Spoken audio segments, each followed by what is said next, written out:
अस्सलाम वालेकुम। Class 10th, book chemistry 10th class, chapter number 8 chemistry class 10th, chapter number 8 chemical industries.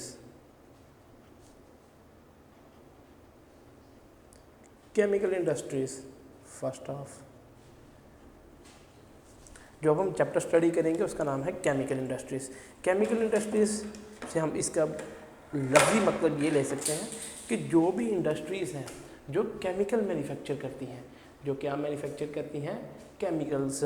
ऐसी industry, उस industry में हमने जैसे प्रीवियस चैप्टर में स्टडी किया है कि जो फर्टिलाइज़र्स हैं ये बहुत इंपॉर्टेंट ग्रोथ के हैं, और फर्टिलाइज़र्स और पेस्टिसाइड्स ये सारे क्या हैं, केमिकल्स हैं। जब फर्टिलाइज़र्स और पेस्टिसाइड्स केमिकल्स हैं तो ये जो इंडस्ट्रीज़, जो सन्नतें इसको मैन्युफैक्चर करेंगी वो कौन सी होंगी, केमिकल इंडस्ट्रीज़। कि उन इंडस्ट्रीज़ को हम केमिकल इंडस्ट्रीज़ कहेंगे। इस चैप्टर्स में हम जो स्टडी करेंगे वो है metallurgical problems, metallurgical operations study करेंगे। मेटलर्जिकल ऑपरेशंस में कि हम under the earth, beneath the earth जो केमिकल्स, जो एलिमेंट्स मौजूद हैं उनको कैसे एक्सट्रैक्ट करते हैं, उनकी कैसे रिफाइनिंग करते हैं, कैसे रॉ मटेरियल हमें मिलता है, कैसे हम फर्टिलाइज़र में यूरिया मैन्युफैक्चर करते हैं, जो सॉल्वे प्रोसेस स्टडी करेंगे। फिर हम यूरिया की कंपोजिशन स्टडी करेंगे। यूरिया की कंपोजिशन में हम फ्लो शीट डायग्राम एक स्टडी करेंगे जिसके ज़रिए हम ये देखेंगे कि आया यूरिया कैसे मैन्युफैक्चर होता है। फिर हम पेट्रोलियम स्टडी करेंगे कि पेट्रोलियम हमें कैसे मिलता है बनीदी अर्थ से, और हम कैसे उसकी रिफाइनिंग करके फर्दर प्रोसेसेस को कम करते हैं। फिर नेचुरल गैस की जो रिफाइनिंग है उसकी। फिर कंपोजिशन ऑफ पेट्रोलियम स्टडी करेंगे कि कौन कौन सी कार्बन की रेंज में जो पेट्रोलियम है, कौन कौन सी कार्बन की रेंज का जो पेट्रोलियम है वो हम यूज़ करते हैं फॉर डिफरेंट ऑटोमोबाइल्स, कि डिफरेंट ऑटोमोबाइल्स के लिए जो हम पेट्रोलियम यूज़ करते हैं। इसी तरह जो फ्रैक्शनल डिस्टिलेशन है पेट्रोलियम की वो स्टडी करेंगे कि आया फ्रैक्शनल जो डिस्टिलेशन है पेट्रोलियम की वो कैसे कैरिड अपॉन होती है। केमिकल इंडस्ट्रीज में फर्स्ट ऑफ ऑल फर्टिलाइजर्स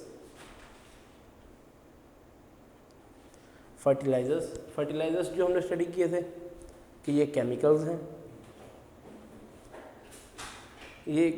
हैं, ये वाइटल ग्रोथ ऑफ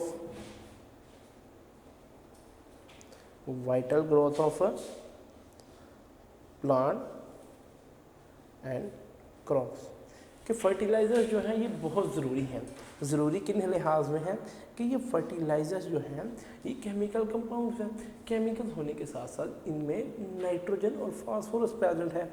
जो ही नाइट्रोजन और फास्फोरस प्रेजेंट होगी तो नाइट्रोजन और फास्फोरस क्या है, वो रैपिड ग्रोथ करेगी प्लांट एंड क्रॉप्स की। जब वो रैपिड ग्रोथ करेगी प्लांट एंड क्रॉप्स की तो फिर हम कहते हैं कि फर्टिलाइजर्स एनहांस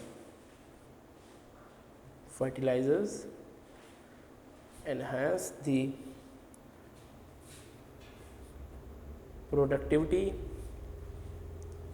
ऑफ क्रॉप्स, कि ये क्रॉप्स की प्रोडक्टिविटी को भी इन्हांस करेंगे। कि इससे अगर जो क्रॉप्स हैं हमें वो बेशक बहुत अच्छी क्वालिटी की मिलेगी, क्योंकि जो नाइट्रोजन है जब उसकी वेल ग्रोथ होगी तो वेल ग्रोथ होने के साथ साथ वो क्या है, एक अच्छी क्वालिटी में भी हमें मिलेगी। जो ही वो अच्छी क्वालिटी में होगी तो हम यहाँ क्या स्टडी करेंगे केमिकल इंडस्ट्री में, सिंथेसिस ऑफ यूरिया। कि यूरिया एक फर्टिलाइज़र है, हम उसको कैसे सिंथेसाइज करेंगे। जो हमारी मॉडर्न एज है कम्युनिकेशन की, पेट्रोलियम इंडस्ट्री भी बहुत ज़्यादा सिग्निफिकेंस रखती है। ये कुछ इंडस्ट्रियों का इंट्रोडक्शन है। इंट्रोडक्शन स्टडी करने के बाद हम इनकी कंप्लीट एलैबोरेशन के साथ स्टडी करेंगे। अब हम देखते हैं पेट्रोलियम इंडस्ट्री, कि पेट्रोलियम इंडस्ट्री की भी एक बहुत अच्छी अहमियत है। वो किस लिहाज में है कि पेट्रोलियम को हम as a fuel, petroleum as fuel, as solvent, as lubricant, कि ये as a fuel, as a solvent and as a lubricant use होता है। यूज़ होने के साथ साथ इसको हम क्या कहते हैं, पेट्रोकेमिकल जो हम मैन्युफैक्चर करते हैं उससे हम house hold items, plastics, detergents, rubber वगैरह भी मैन्युफैक्चर करते हैं। उनकी भी मैन्युफैक्चरिंग के साथ जो है, जो हम पेट्रोलियम को क्रूड ऑयल से मैन्युफैक्चर करते हैं उनमें हम इसको एज ए फ्यूल यूज़ करते हैं, एज ए सॉल्वेंट यूज़ करते हैं and as a lubricant use करते हैं। जो पेट्रोलियम इंडस्ट्रीज़ है वो टाइम ऑफ हमारा जब इंडिपेंडेंस था तब बहुत ज़्यादा वीक थी, लिहाजा जो 921 बिग इंडस्ट्रीज़ जो थी वो इंडिया में थी, जो 34 से हमारे पास पाकिस्तान को मिली जो हुई इसकी पार्टीशन हुई। पार्टीशन के बाद क्या है, जो हमारी इंडिपेंडेंस थी उसने केमिकल इंडस्ट्रीज़ में बहुत रैपिड डेवलपमेंट ये की कि हमने मैन्युफैक्चरिंग शुरू की, अमोनिएशंस, फर्टिलाइज़र्स और दूसरे सब्सटेंसेस, कि हमने केमिकल पे बहुत स्ट्रगल की, कि हमने जो केमिकल इंडस्ट्रीज़ हैं इन पर बहुत स्ट्रगल करके आज जो है हमारा टॉप ऑफ द कंट्रीज़ में शुमार होता है। किन वजह से? सिर्फ ये केमिकल इंडस्ट्रीज़ की वजह से। आजकल जो हम फर्टिलाइज़र्स प्रिपेयर कर रहे हैं वो थ्रू आउट दी वर्ल्ड भी एक्सपोर्ट किए जाते हैं। इसी तरह लॉट ऑफ स्टेप्स और मेजर्स हमने टेकन किए टू फैसिलिटेट करने के लिए प्रोड्यूसिंग केमिकल को, सीमेंट को, स्टील को, हैवी इंजीनियरिंग मशीन्स को, टूल्स को, कि जितनी भी रोज़मर्रा की अशियाँ हैं वो सारी कैसे हमने मैन्युफैक्चर की, वो सिर्फ केमिकल इंडस्ट्री से ही। नेक्स्ट जो हमारा टॉपिक है वो है basic metallurgical operations.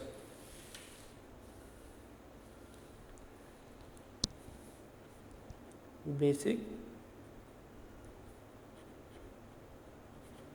Metallurgical operations, कि जो बेसिक मेटलर्जिकल ऑपरेशंस हैं वो कौन से हैं। बेसिक मेटलर्जिकल ऑपरेशंस में जो डिफरेंट डेफिनेशंस हम स्टडी करेंगे, कि जो टर्म्स यूटिलाइज होती हैं उनकी definition. First of all minerals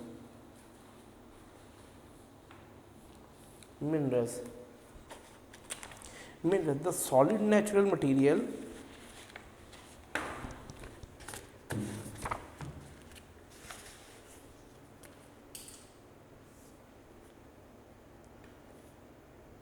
the solid, according to definition, the solid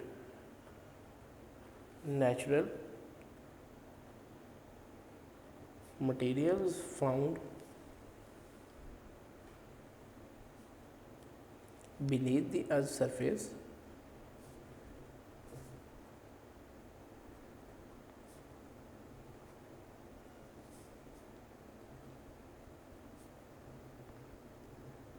which contains compounds of metals in the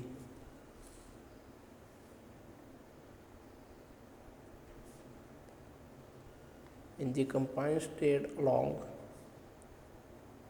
with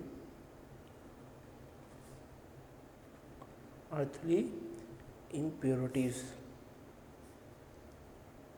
are called minerals. कि जो मिनरल्स हैं उनकी डेफिनेशन के through the solid natural materials found beneath the earth surface which contains compounds of metals in combined state along with earthly impurities are called minerals। कि minerals ऐसे solid naturally materials हैं कि जिनको क्या कहते हैं, जो हमें बीनीथ द अर्थ में मौजूद होते हैं। बीनीथ द अर्थ से हम उसको क्या करते हैं, एक्सट्रैक्ट करते हैं। जब हम उनको बीनीथ द अर्थ से एक्सट्रैक्ट करते हैं तो एक्सट्रैक्ट करने के साथ साथ उनमें अलॉन्ग इम्प्योरिटीज़ भी प्रेजेंट होती हैं। इम्प्योरिटीज़ जो अर्थली इम्प्योरिटीज़, जैसे हमने अपने प्रीवियस चैप्टर वाटर में किया कि जो सॉइल में कैल्शियम कार्बोनेट्स, बाइकार्बोनेट्स प्रेजेंट होते हैं। इन्हीं कार्बोनेट्स और बाइकार्बोनेट्स की वजह से हम क्या करते हैं, जो मिनरल्स होते हैं वो सॉलिड और नेचुरल मिनरल्स होते हैं। उन मिनरल्स क्या करते हैं कि जो मिनरल्स वो एक्चुअली कंटेन करते हैं compounds of metals in combined state along with earthly impurities, कि उनमें कोई ना कोई इम्प्योरिटी पाई जाएगी। जो इम्प्योरिटी उनमें पाई जाएगी वो किस लिहाज से होगी कि जो इम्प्योरिटीज़ हैं, जैसे कि अब फॉर एग्जांपल हमने कॉपर एक्सट्रैक्ट की है, तो कॉपर के साथ साथ कोई ना कोई और मेटल भी उसके साथ कंबाइंड फॉर्म में होगा, क्योंकि कॉपर ने किसी के साथ बॉन्डिंग की होगी। जब उसने किसी के साथ बॉन्डिंग की होगी किसी मज़ीद एलिमेंट के साथ, तो वो क्या होगा, वो उसमें इम्प्योरिटीज़ प्रेजेंट होंगी। और वही इम्प्योरिटीज़ क्या कहेंगे कि इनको हम मिनरल्स कहते हैं, कि मिनरल्स ऐसे सॉलिड मटेरियल हैं जो हमें बीनीथ दी अर्थ से एक्सट्रैक्ट आउट करते हैं, और जो ही हम इन्हें बीनीथ दी अर्थ से एक्सट्रैक्ट आउट करते हैं तो ये कंबाइंड स्टेट के साथ एक्सट्रैक्ट आउट होते हैं, कि ये अकेले हमें एज इट इज़ प्योर नहीं मिलेंगे। हम जो भी चीज़ उस एक्सट्रैक्ट करेंगे उसमें कोई ना कोई इम्प्योरिटीज़ ज़रूर मौजूद होंगी, और जो इम्प्योरिटीज़ मौजूद होंगी उसको फर्दर हम मेटलर्जिकल ऑपरेशन से एक्सट्रैक्ट आउट कर सकते हैं। Next definition is ores. According to definition, those minerals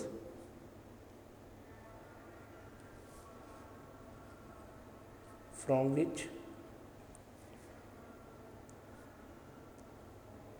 the metals are extracted numerically at a comparatively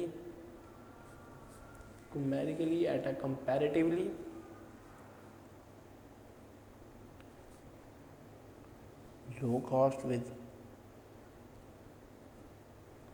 minimum effort called ores of the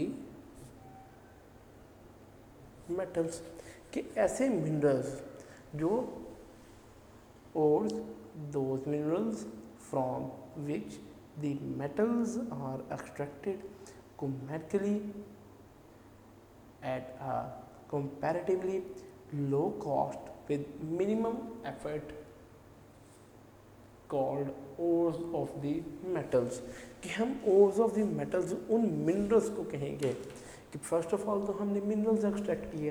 minerals इसलिए एक्सट्रैक्ट किए क्योंकि मिनरल्स क्या थे कि minerals under the beneath of the earth से present थे। जो ही वो minerals beneath of the earth से प्रेजेंट थे, उनकी प्रेजेंस में क्या होता है कि जो भी हम मेटल्स को मेडिकली के कमर्शियली जो है कमर्शियल प्रोसेस के जैसे कंपैरेटिवली लो कॉस्ट और थोड़ी सी एफर्ट से निकालेंगे, उनको हम ओर्स कहेंगे। कि फॉर एग्जांपल अगर हम इसकी एग्जांपल स्टडी करें, for example ores of copper, copper glance, Cu2s,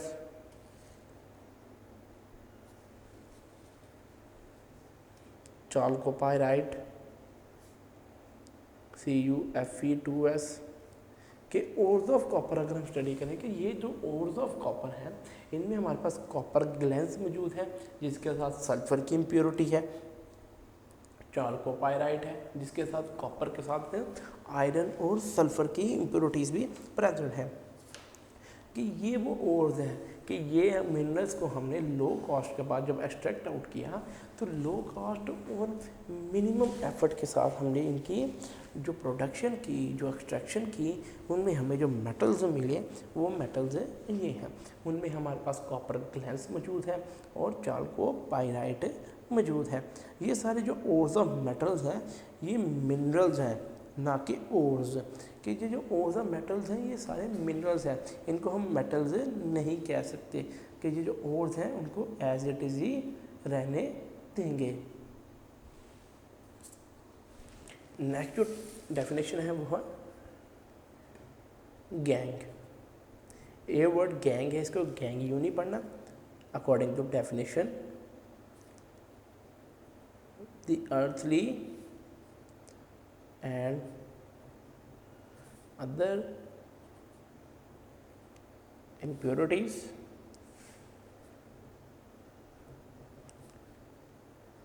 associated with the minerals associated with the minerals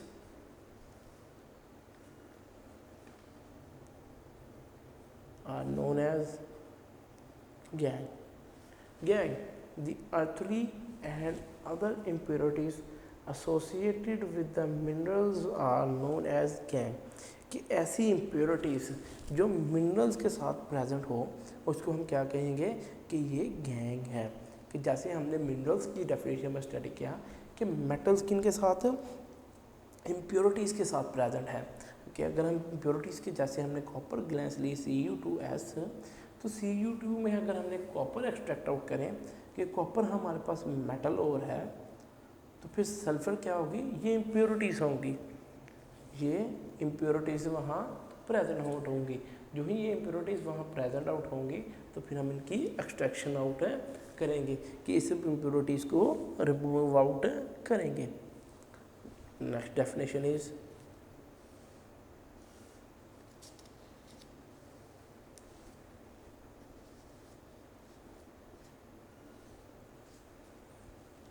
metallurgy.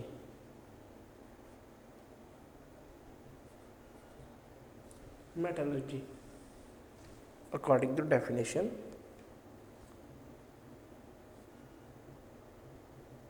the process of extraction of a metal in a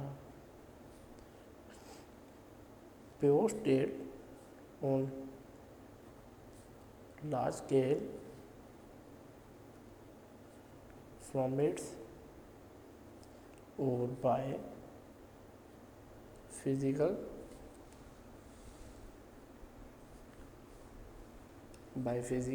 or chemical means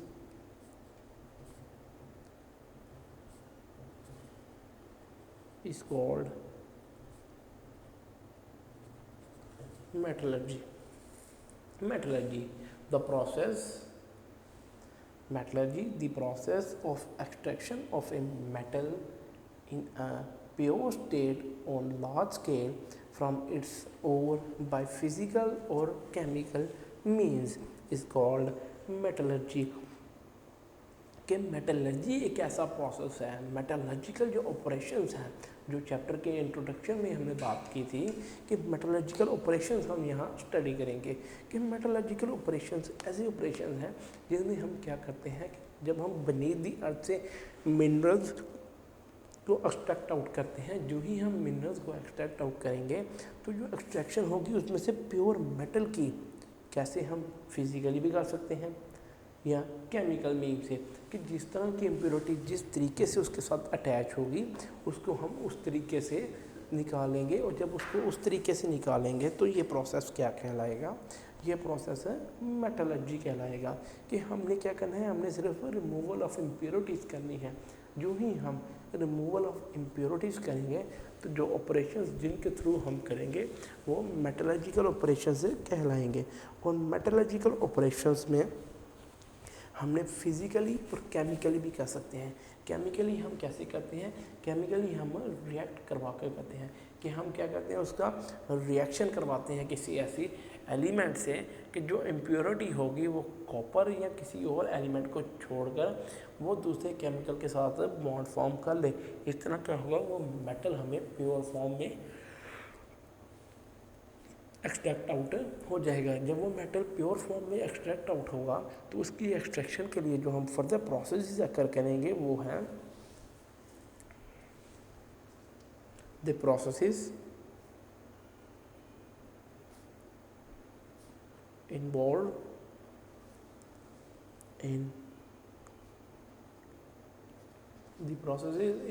in metallurgy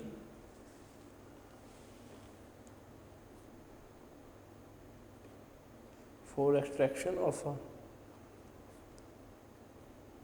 metal in a pure state from its ore। कि ऐसे process involve होते हैं जो क्या करते हैं, metal को इसके ओर से सेपरेट करते हैं। जो ही मेटल इसके ओर से सेपरेट होगा, क्योंकि मिनरल्स में तो इम्प्योरिटीज़ मौजूद हैं, लेकिन ओर्स में भी इम्प्योरिटीज़ मौजूद हैं। जो ओर्स हैं उसमें भी इम्प्योरिटीज़ पाई जाती हैं। जब वो इम्प्योरिटीज़ की हम स्टडी करते हैं तो इम्प्योरिटीज़ में हम ये स्टडी आउट करते हैं कि जो इम्प्योरिटीज़ यहाँ पाई गई हैं उन इम्प्योरिटीज़ को हमने सेपरेट आउट करना है। जब हम इम्प्योरिटीज़ को सेपरेट आउट करेंगे तो सेपरेट आउट करने के साथ साथ जो हम प्रोसेसेस इन्वॉल्व होंगे वो प्रोसेसेस हैं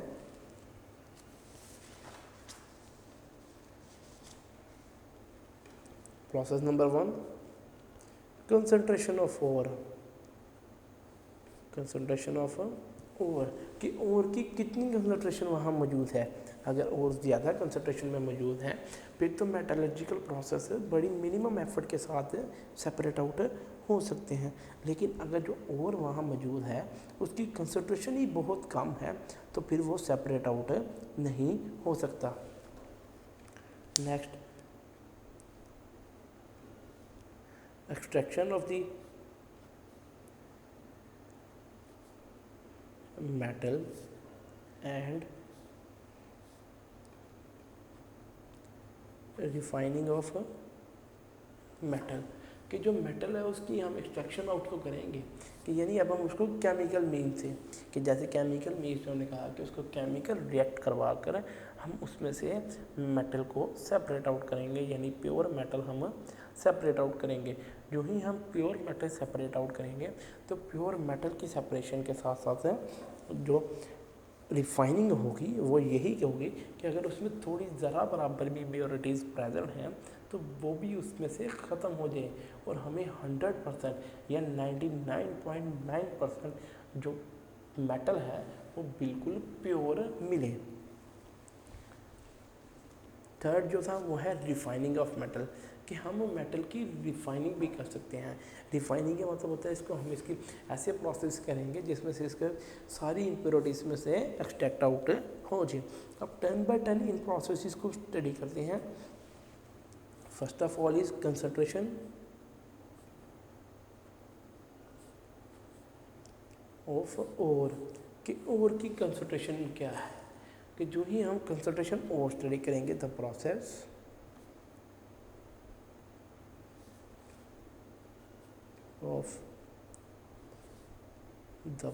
of removal of gangue from ore is technically known as concentration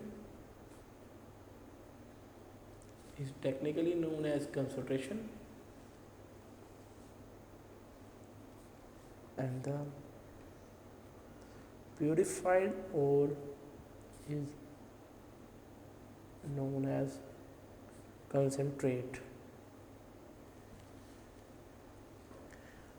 The process of removal of gangue from ore is technically known as concentration and the purified ore is known as concentrate। कि जो process है जिसमें हमने metals या ओर में से gang particles remove करने हैं, जो ही हम गैंग पार्टिकल्स रिमूव करेंगे उनकी रिमूवल के साथ साथ जो होगा वो जो प्रोसेस होगा उसको हम कंसंट्रेशन कहेंगे। कि टेक्निकली जो प्रोसेस अकर कर रहा है वो कंसंट्रेशन का कार्य है कि यहाँ क्या हो रही है, यहाँ कंसंट्रेशन अकर कर रही है। और कंसंट्रेशन में जो प्योरीफाइड ओर होगा उस प्योरीफाइड ओर को हम एज ए नॉन कंसंट्रेट कहेंगे। कि जो ही हम उसको कंसंट्रेट इसलिए कहेंगे क्योंकि वो प्योरीफाइड हो गया है, उसमें कोई इम्प्योरिटीज़ नहीं प्रेजेंट। जब तक उसमें इम्प्योरिटीज़ प्रेजेंट हैं तब तक हम उसको कंसंट्रेशन कहेंगे। लेकिन जो ही उसमें से इम्प्योरिटीज़ ख़त्म होंगी तो इम्प्योरिटीज़ के खात्मे के साथ साथ क्या होगा कि जो ओर है वो भी कंसंट्रेटेड फॉर्म में अकर करेगा। और जो ही वो कंसंट्रेटेड फॉर्म में अकर करेगा तो उसकी कंसंट्रेशन जो है वो इफ़ेक्ट करेगी कब कि उसमें जो गैंग पार्टिकल्स हैं वो नहीं मौजूद। जब तक वो गैंग पार्टिकल्स नहीं मौजूद होंगे तो जो ओर होगा वो कंसंट्रेटेड फॉर्म में होगा। इसीलिए जो नेक्स्ट है कि concentration of the crust over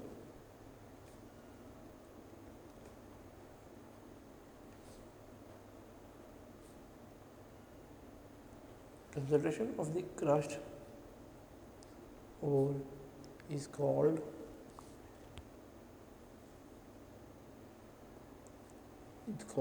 concentrate and is carried out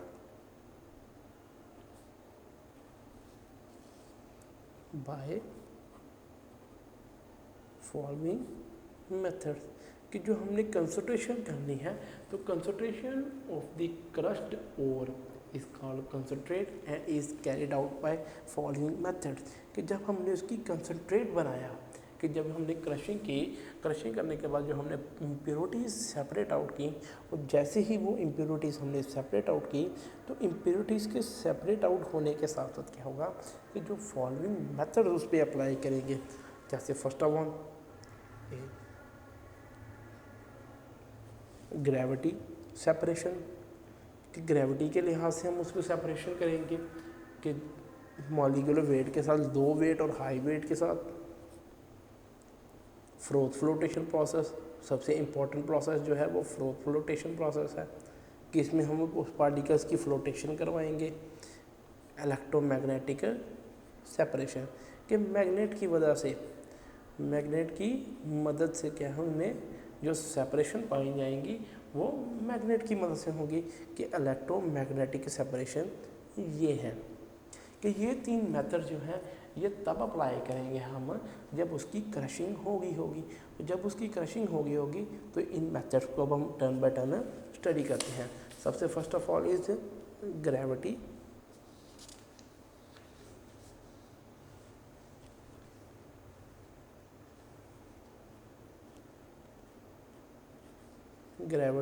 separation gravity separation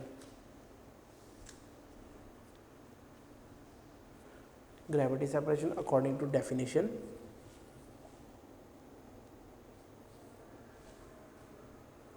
gravity separation is based on the differences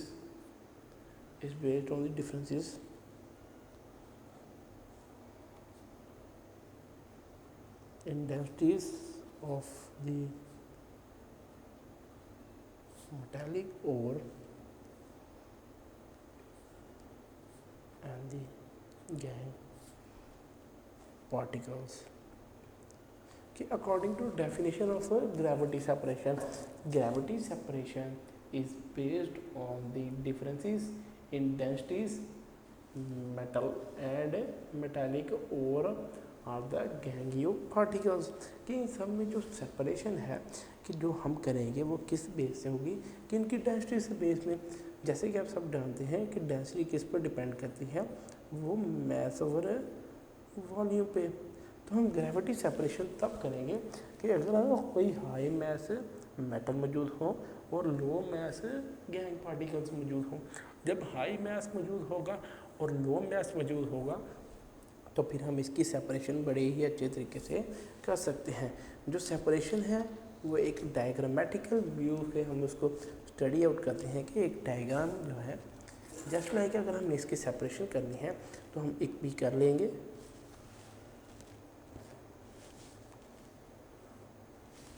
beaker में जो हम कंसंट्रेटेड ओर लेंगे ओर लेने के साथ साथ हम क्या करेंगे हम यहाँ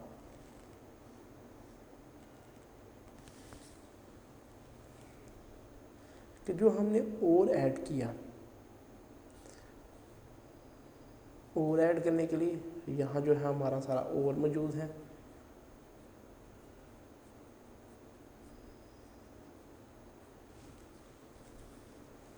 यहाँ concentrated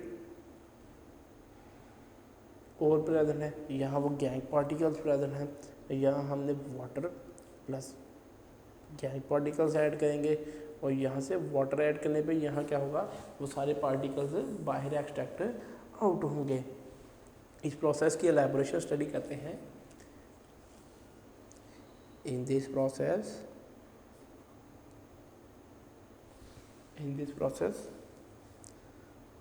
the powdered heavy metal bearing ore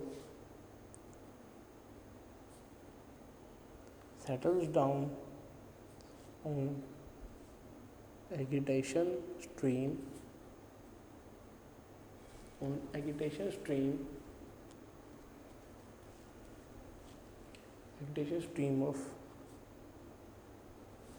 of water, while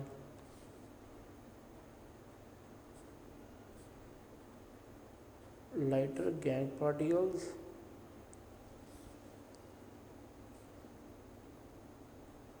are carried away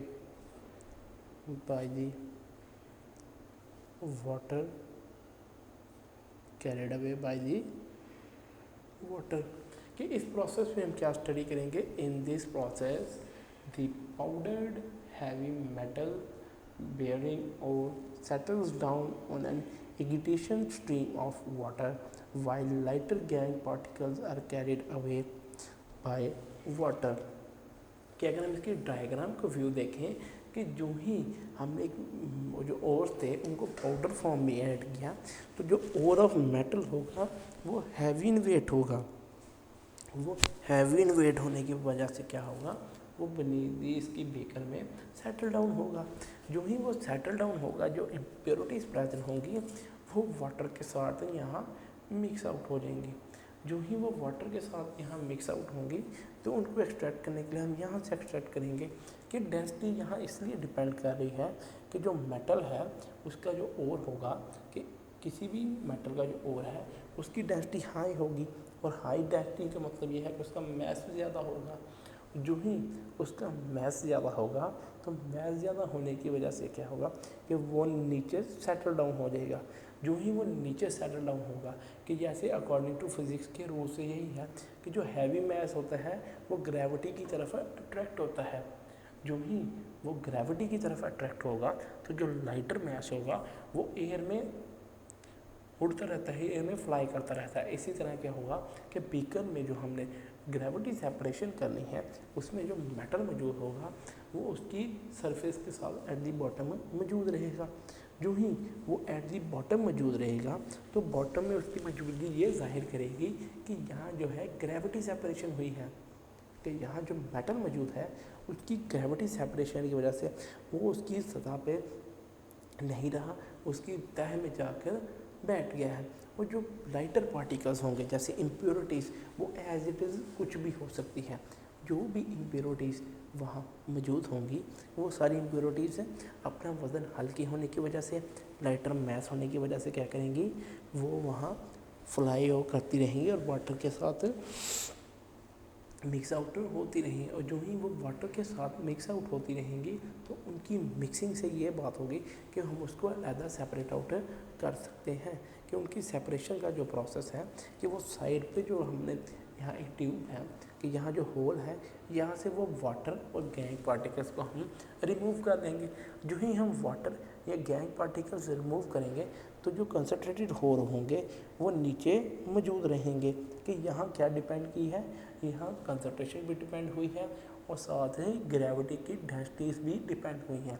कि ग्रेविटी सेपरेशन इस लिहाज से होती है कि ग्रेविटी सेपरेशन डिपेंड ही सिर्फ डेंसिटीज़ पे करती है कि अगर उसकी डेंसिटी हाई होगी, हाई डेंसिटी की वजह से हम उसको सेपरेट आउट कर सकते हैं।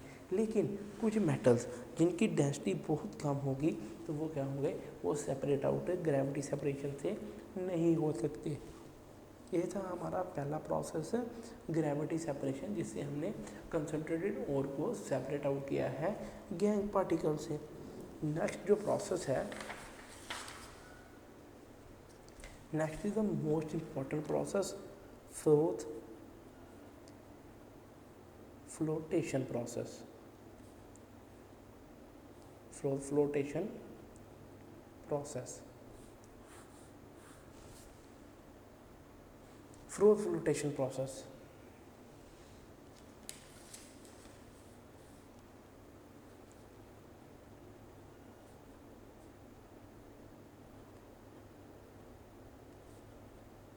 According to the definition of this process, froth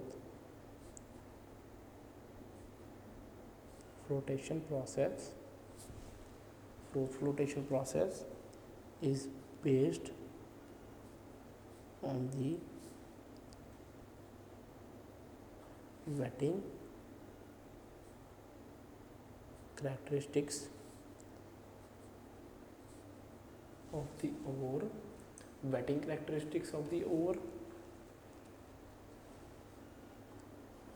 and the gangue particles with oil and water. कि फ्रोथ फ्लोटेशन जो प्रोसेस है, froth flotation process is based on the wetting characteristics of the ore and the gangue particles with oil and water. कि oil और water से हमने क्या करना है, इनकी सेपरेशन करनी है।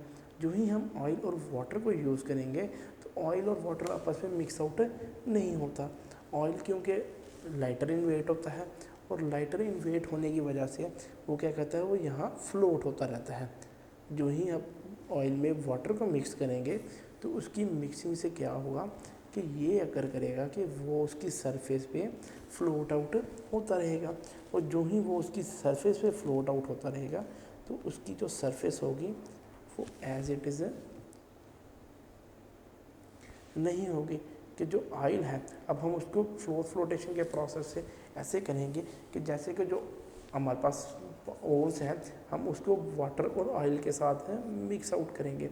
जो ही हम उसको वाटर या ऑयल के साथ मिक्स आउट करेंगे तो उसकी मिक्सिंग के साथ जो ऑयल है वो गैंग पार्टिकल्स उसके ऑयल के साथ अटैच होंगे और वो on the surface of the water या बीकर में वो फ्लोट करना शुरू कर देंगे।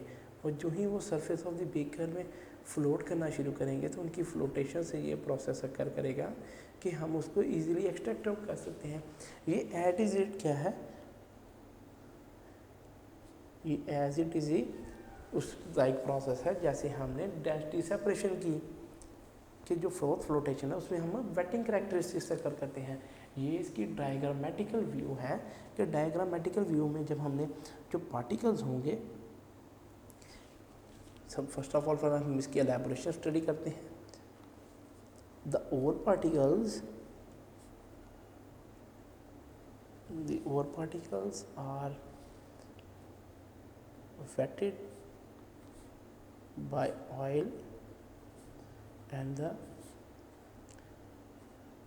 gangue particles by water and the gangue particles by water. The whole mixture is agitated with compressed air, hence oil coated ore particles being lighter, the ore particles being lighter come to the surface in form of froth and can be skimmed कि ये process कैसे occur करता है। The ore particles are wetted by oil and the gangue particles are by water. The whole mixture is aggregated with compressed air, hence oil coated ore particles being lighter come to the surface in the form of froth and can be separated and can be skimmed। कि जो diagrammatical view है हमने क्या किया है, जो ओर particles हैं हमने उनको वेट आउट किया है। तो जो ही हम उसको वेट आउट करेंगे बीकर में water containing water containing pine oil, क्या हमने पाइन ऑयल यूज़ किया है। पाइन ऑयल यूज़ करने के साथ साथ जो होगा, जो हम कंप्रेस्ड एयर यहाँ से ऐड करेंगे, कंप्रेस्ड एयर, जो ही हम कंप्रेस्ड एयर ऐड करेंगे तो कंप्रेस्ड जो गैंग्यू पार्टिकल्स होंगे वो बॉटम में एज ए सेटल डाउन हो जाएंगे, बॉटम में as it is settle down हो जाएंगे। जब वो बॉटम में as it is settle down होंगे तो जो फ्रोथ बबल्स होंगी, froth bubbles carrying sulphide ore, कि अगर हम सल्फाइड ओर की सेपरेशन करें तो सल्फाइड ओर पार्टिकल्स तो जब ऑयल में वेट किया तो एट इज बबल के साथ यहाँ ऑयल के साथ अटैच होंगे। जो ही वो ऑयल के साथ अटैक होंगे तो यहाँ जो पार्टिकल मौजूद होंगे ये भी वहाँ जाके ही अटैच होना शुरू हो जाएंगे कि ये ऑयल के साथ यहाँ अटैच्ड है। कि ये जो प्रोसेस है ये कॉल्ड करता है फ्रूट फ्लोटेशन प्रोसेस। अब हम इसका एक रिव्यू लेते हैं कि फ्रूट फ्लोटेशन प्रोसेस कैसे कर करता है। जो और पार्टिकल्स हैं हमने उनको ऑयल के साथ वेट किया, जो ही हमने और पार्टिकल्स को ऑयल के साथ वेट किया, उसकी वेक्टिंग के साथ हमने क्या स्टडी किया कि जो पार्टिकल्स हैं उनमें जो है कि वो जो और पार्टिकल्स मौजूद हैं उनकी जो वेटिंग हुई है वो ऑयल से हुई है, और जो लिहाजा गैंग पार्टिकल्स हैं उनको हमने वाटर के साथ वेट किया। लेकिन जो ही हम देखेंगे कि जो ऑयल है वो वाटर में मिक्स आउट नहीं हो सकता, इसलिए वो जो सल्फाइड ओर्स होंगे जो इन कांटेक्ट होंगे विद वाटर, कि उनकी कांटेक्ट जो वाटर के साथ होगा वो क्या करेंगे, वो फ्रोथ पे करेंगे, जाके वो बीकर की सतह पे जाके फ्लोट करेंगे, यानी फ्लोट करते हुए यहाँ नज़र आएंगे, कि उसकी सतह पर ही तैरते हुए नज़र आएंगे। जब उसकी सतह पर ही वो तैरते हुए नज़र आएंगे तो उनका जो तैरने का प्रोसेस वो यही है कि जो ही कंप्रेस्ड एयर ऐड की गई तो कंप्रेस्ड एयर से क्या हुआ, जो गैंग पार्टिकल्स हैं वो एज इट इज़ ही नीचे मौजूद रहे, और जो सल्फाइड ओर था वो वाटर के साथ रिएक्ट नहीं किया, उसने ऑयल के साथ ही कंबाइंड फॉर्म में ही फ्लोथ पर करने लग गया। इससे क्या होगा, जो पॉइंट हो गया कि जो ही वो सारा प्रोसेस कंप्लीट आउट हो जाएगा तो प्रोसेस की कंप्लीट आउट होने के बाद हम वहाँ से वो जो पार्टिकल्स हैं, जो बबल्स हैं जो ऑयल के साथ सेपरेटेड हैं, उनको वहाँ से एक्सट्रैक्ट आउट कर लेंगे। लिहाजा जो ही उनको वहाँ से एक्सट्रैक्ट आउट करेंगे तो जो पार्टिकल्स होंगे उनको बाद में हम ऑयल से भी सेपरेट आउट कर सकते हैं, कि फर्दर रिएक्शन करवा के हम उसको ऑयल से भी सेपरेट कर सकते हैं। इस तरह क्या हुआ कि फ्रोथ फ्लोटेशन प्रोसेस में हम वेटिंग कैरेक्टरिस्टिक्स यूज़ करते हैं, कि हम ऑयल और वाटर को यूज़ करके कि जो गैंग पार्टिकल्स हैं और पार्टिकल्स को सेपरेट आउट कर सकते हैं, कि यहाँ ऑयल जो है वो मिक्स नहीं हो सकता। उसकी यही खसूसियत की वजह से हम ये प्रोसेस कैरी आउट करवा सकते हैं। Next process is electromagnetic separation.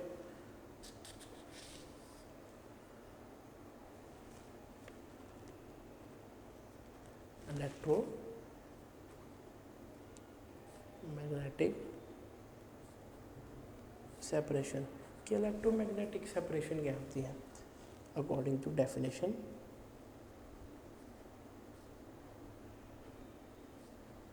electromagnetic separation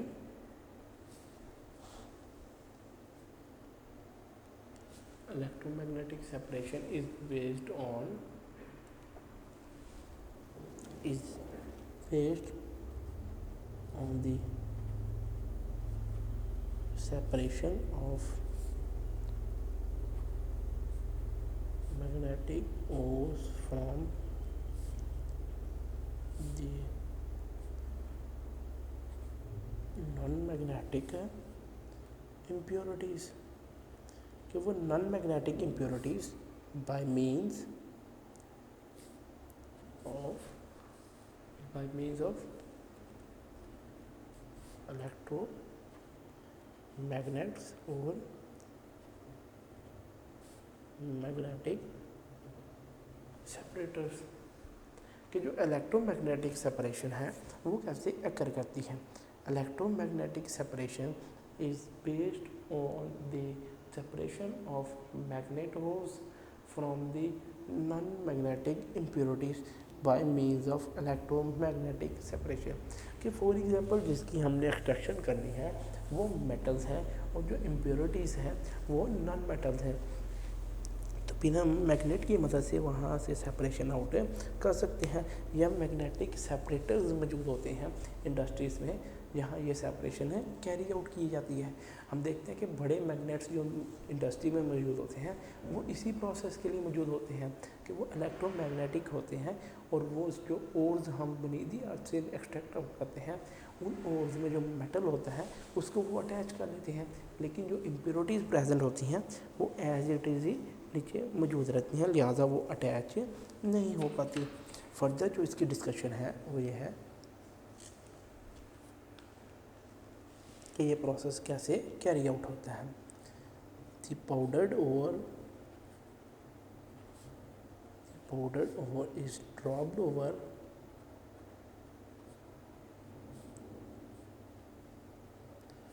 a leather belt moving over two rollers one of which is magnet। ठीक है, the non-magnetic ore was first and the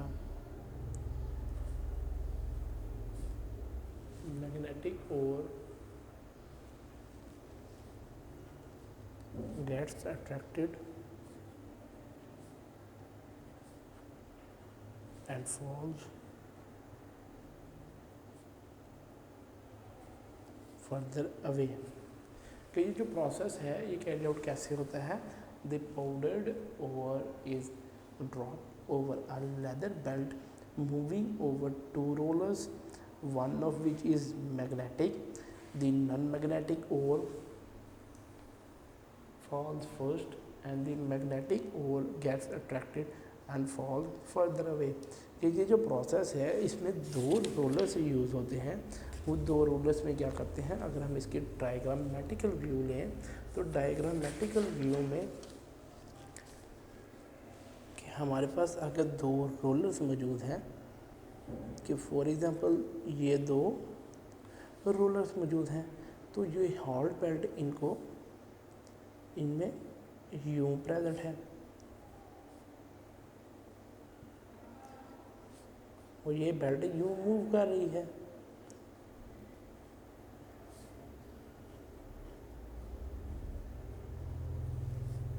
और यहाँ से क्या होगा वो और हम ऐड करेंगे कि क्रश्ड ओर यहाँ प्रेजेंट है,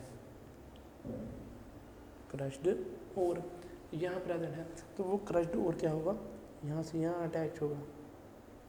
वो पहले रोलर पे होगा, तो पहले रोलर के बाद जो होगा वो यहाँ जो है ये इलेक्ट्रोमैग्नेटिक है।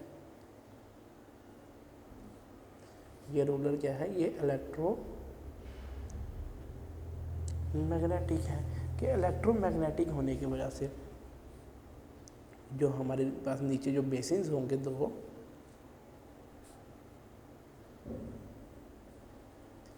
उन बेसिस में जो ओर्स मौजूद होंगे वो ओर्स एज इट इज़ ही कुछ ही यहाँ मौजूद होंगे और यहाँ मौजूद होने के साथ साथ कुछ ही यहाँ गिरते जाएंगे। कि जो ओर्स यहाँ मौजूद रहेंगे वो ओर्स जो मैग्नेटिक सेपरेशन के साथ है, जो इलेक्ट्रोमैग्नेट के साथ अट्रैक्ट रहेंगे वो फर्स्ट बेसिन में, और जो नहीं और सेपरेट होंगे वो यहाँ एक्सट्रैक्ट होते जाएंगे। Just like non magnetic waste कि जो इम्प्योरिटीज़ हमारे पास यहाँ प्रेजेंट थी वो इम्प्योरिटीज़ यहाँ कलेक्ट होंगी क्योंकि वो अट्रैक्ट नहीं होंगी। कि यहाँ तक जो है, यहाँ तक जो रोलर का व्हील है यहाँ तक जो है वहाँ तक उसकी फोर्स लगी रहेगी ताकि वो उसको अट्रैक्ट करता रहे। लेकिन जो ही वो फॉरवर्ड मूव आउट करेंगे तो फॉरवर्ड मूव आउट करने के साथ क्या होगा कि जो पार्टिकल्स यहाँ सेपरेटेड थे वो मैग्नेटिक ओर की वजह से क्या होंगे, यहाँ सेपरेट आउट होंगे, क्योंकि यहाँ जो मैग्नेटिक बेल्ट है यहाँ मौजूद नहीं होगी, यहाँ वो फोर्स प्रेजेंट नहीं होगी। ये तो एक सिंपल आयरन रोलर है, और आयरन रोलर होने की वजह से क्या होगा कि यहाँ सेपरेशन अकर नहीं करेगी। इसी तरह जो क्रश्ड ओर ऐड होता जाएगा, और यहाँ वो आके वो मैग्नेट जो है अट्रैक्ट करेगा, और जो इम्प्योरिटीज़ होंगी वो फर्स्ट बेसन में हम कैच आउट कर लेंगे, और जो नॉन इम्प्योरिटीज़ होंगी वो हम यहाँ उसको ऐड कर लेंगे। ये था हमारा topic about magnetic separation. Next is extraction of metal from concentrated ore, कि ये जो प्रोसेसेस थे ये कंस्ट्रक्शन ऑफ ओर के थे, कि हमने जो कंसनट्रेशन ऑफ ओर हमने प्रेजेंट थी वो आउट किया। नेक्स्ट जो प्रोसेसेस थे हमारे पास, एक्सट्रैक्शन ऑफ मेटल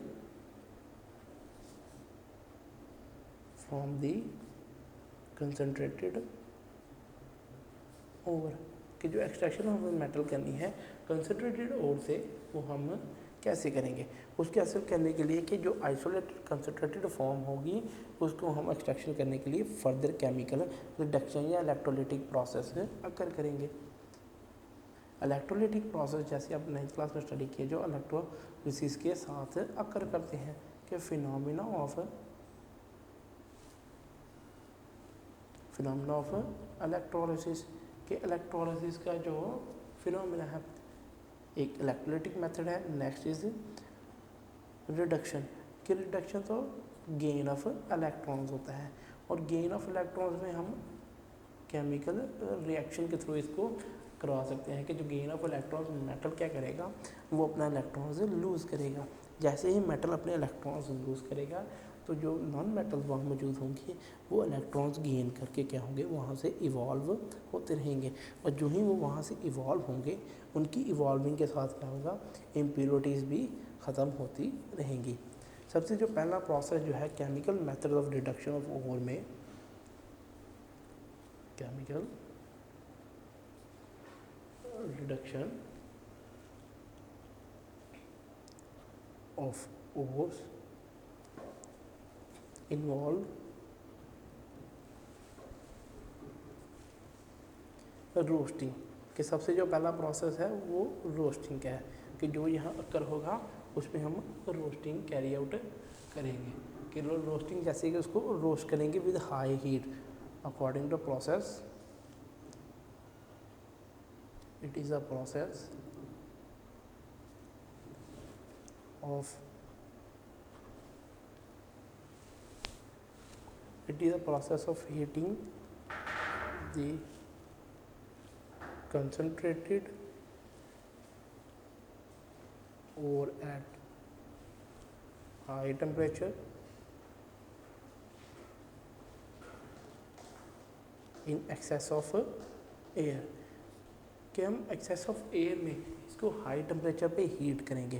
जो ही हम इसको हाई टेम्परेचर पे हीट करेंगे तो जो मेटल मौजूद होगा वो मेल्ट आउट हो जाएगा, और जो ही मेटल मेल्ट आउट होगा तो जो इम्प्योरिटीज़ होंगी वो उसे वहाँ प्योरीफाई कर ली जाएंगी।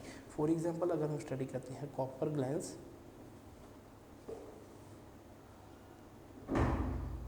कॉपर पायराइट CuFe2S, CuFeS2, कि कॉपर में जो आयरन की इम्प्योरिटीज़ और जो सल्फ़र की इम्प्योरिटीज़ प्रेजेंट होंगी वो स्ट्रांगली हीट करेंगे हम, कि प्रोसेस कैसे कैरी आउट होगा।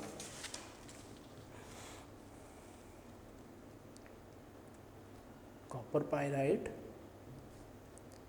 CuFeS2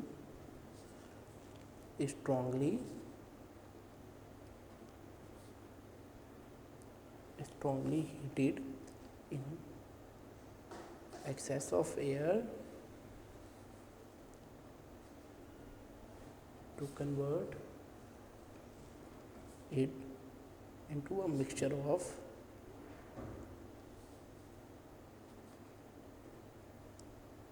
cuprous sulfide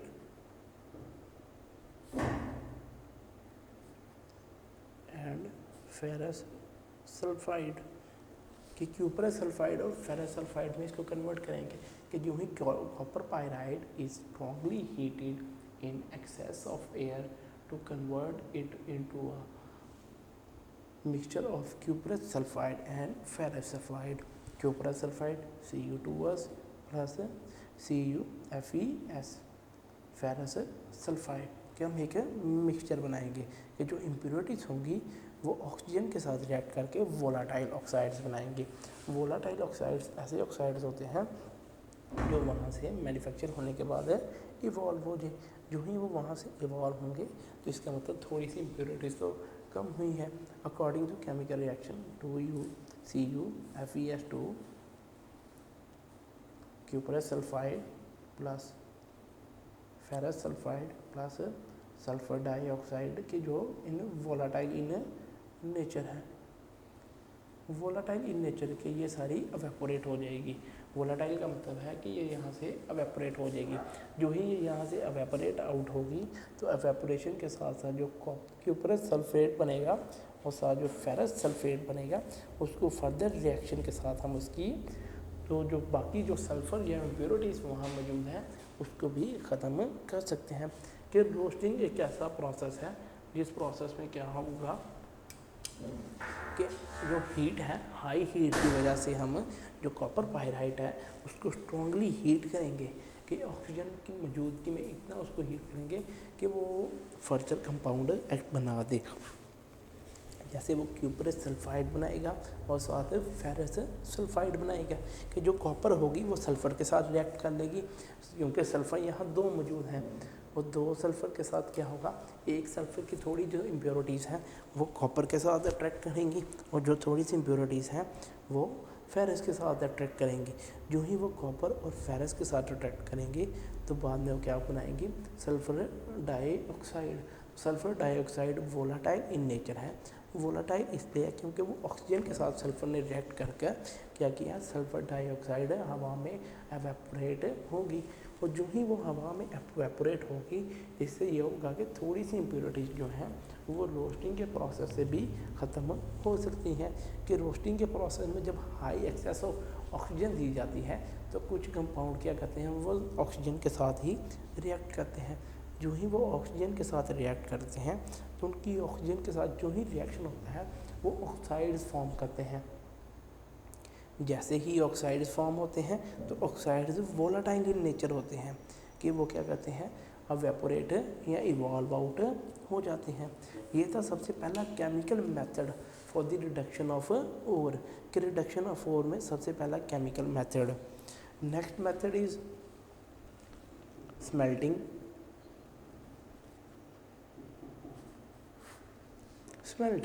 स्मेल्टिंग एक ऐसा प्रोसेस है जिसमें हम फर्दर हीटिंग करेंगे। It is further heating of roasted ore with sand, flux and coke in the presence of excess of air in blast furnace. कि blast furnace में smelting it is the further heating of roasted ore with sand flux and coke in the presence of excess air in the air blast in the blast furnace. Blast furnace क्या होता है, ये chemical industries में एक apparatus होता है जिसमें smelting का प्रोसेस कैरी आउट होता है। तो स्मेल्टिंग के प्रोसेस में हम क्या करते हैं, हम फर्दर हीट अप करते हैं। जो ही हम इसको फर्दर हीट करेंगे तो फर्दर हीट करने की वजह से क्या होगा कि जो रोस्टेड ओर होगा उसको अब हमने सैंड फ्लक्स के साथ हीट करना है। जो ही हम सैंड फ्लक्स और कोक के साथ हीट करेंगे तो उसकी हीटिंग भी एक्सेस ऑफ एयर में होगी।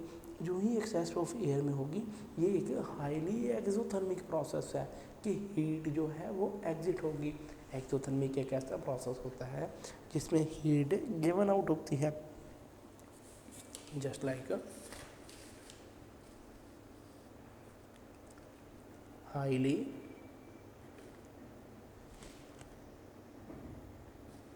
एक्सोथर्मिक प्रोसेस, कि ये हाईली एक्सोथर्मिक प्रोसेस है। Next, a small amount of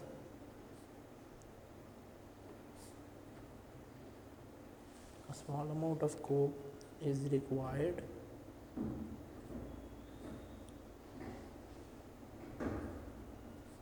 in the process, किस बहुत सारी स्मॉल अमाउंट ऑफ जो कोक है, कोक कार्बन को बोलेंगे, वो यहाँ रिक्वायर होगी, कि कार्बन जो है वो बहुत सारी थोड़ी अमाउंट में यहाँ रिक्वायर होगी। इन this process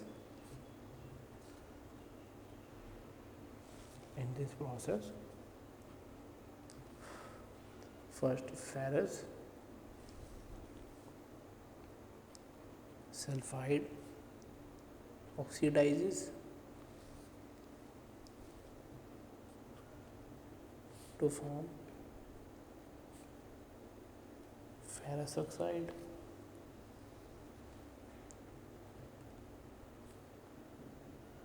which reacts with sand to form iron silicate slag. Iron silicate slag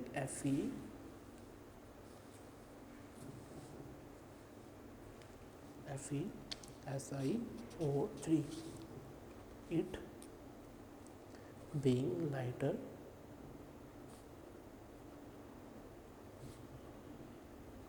rises to the top and is removed from the upper hole. कि इस प्रोसेस में क्या होगा? In this process first ferrous sulphide oxidises to form ferrous oxide. कि ferrous जो sulphide होगी वो क्या करेगा? एडिशन ऑफ ऑक्सीजन होगी, यानी वो अपने इलेक्ट्रॉन्स लूज़ करेगा। जो भी वो इलेक्ट्रॉन लूज़ करेगा तो जो सल्फ़र इसके साथ मौजूद होगी वो सल्फ़र यहाँ से अटैच नहीं होगी, कि वो सल्फ़र यहाँ से रिमूव होकर ऑक्सीजन के साथ अटैच होगी। जो ही वो सल्फ़र ऑक्सीजन के साथ अटैच होगी तो ऑक्सीजन के साथ अटैच होने के साथ साथ उसको क्या होगा कि वो राइज़ करेगी, वो वोलाटाइल इन नेचर हो जाएगी, क्योंकि सल्फ़र डाइऑक्साइड जो फॉर्म होगी वो वोलाटाइल इन नेचर होगी। कि जैसे ही वो वोलाटाइल इन नेचर होगी तो जो सिलिकेट के सैंड से जो आयरन सिलिकेट स्लैग बनेगी FeSiO3 बनेगी, वो लाइटर इन वेट होगी, और लाइटर इन वेट होने के साथ साथ वो एट दी सरफेस आ जाएगी। जब वो राइज़ करेगी टू दी टॉप तो फिर वहाँ से रिमूव आउट हो जाएगी। जो फर्दर रिएक्शन यहाँ करेंगे FeS plus O2 FeO plus SO2, फिर यहाँ 2 Fe ऐड करेंगे और यहाँ 3O2 एंड O। इक्वेशन को बैलेंस कर लेंगे, इक्वेशन बैलेंसिंग के 2 फेरस यहाँ मौजूद हैं और 2 ही फेरस यहाँ मौजूद हैं, 2 सल्फ़र यहाँ मौजूद हैं, इसलिए सल्फ़र के साथ भी यहाँ 2 मौजूद हैं। जो सल्फ़र डाइऑक्साइड होगी इसके साथ हमने एरो इसलिए शो करवाया है क्योंकि इसका मतलब है कि ये यहाँ से इवॉल्व हो गई है, कि यहाँ से ये एस्केप आउट हो गई है। फिर ऑक्सीजन यहाँ 2 एंड 2 2 द 4 प्लस 2 6 मौजूद है एंड 3 2 द 6। कि जब आप जो फेरस ऑक्साइड होगा वो सैंड के साथ जब रिएक्ट करेगा, ferrous oxide plus sand, silicon oxide होता है सैंड, तो ये क्या बनाएगा FeSiO3 silicate iron silicate slag बनाएगा, जो क्या करेगी वो राइज करेगी to the top of furnace, कि वो फर्नेस की टॉप पे राइज करेगी, क्योंकि ये लाइटर इन वेट है और लाइटर इन वेट होने के साथ साथ ये राइज करेगी to the top of the furnace. कि ये तो प्रोसेस था अभी तक सिर्फ आयरन सिलिकेट स्लैग का। जो नेक्स्ट जो प्रोसेस है जिसमें हमने फेरस सल्फाइड किया है, अब हम दूसरे हाथ क्यूपरस ऑक्साइड, जो क्यूपरस सल्फाइड मौजूद था cuprous sulfide also oxidizes, cuprous sulfide also oxidizes to form cuprous oxide, which reacts with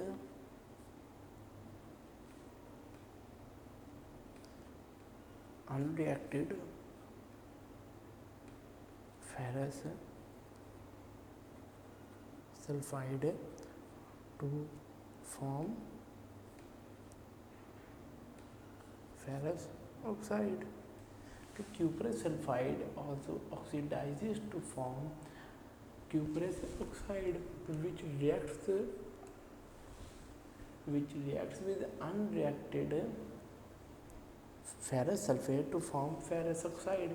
कि जो cuprous oxide होगी वो यहाँ रिएक्ट करेगी, जब वो वहाँ यहाँ रिएक्ट करेगी in this way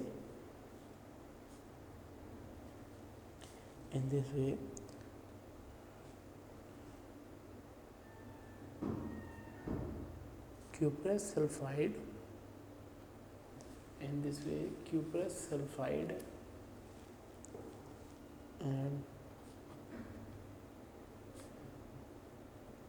ferrous sulfide form a mixture, कि वो एक मिक्सचर फॉर्म करेंगे Cu2SN FeS. This molten mixture is called matte. क्या रिएक्शन होगा कि in this way cuprous sulphide जो ही ऑक्सीडाइज करेगा वो क्यूप्रस ऑक्साइड बनाएगा. फिर वो क्या करेगा, वो अनरिएक्टेड फेरस ऑक्साइड के साथ फेरस सल्फाइड के साथ रिएक्ट करेगा. जैसे ही वो अनरिएक्टेड फेरस सल्फाइड के साथ रिएक्ट करेगा तो फेरस सल्फाइड के साथ जो रिएक्शन कैरी आउट करेगा तो वो फेरस सल्फाइड का जो रिएक्शन है वो फेरस ऑक्साइड फॉर्म करेगा.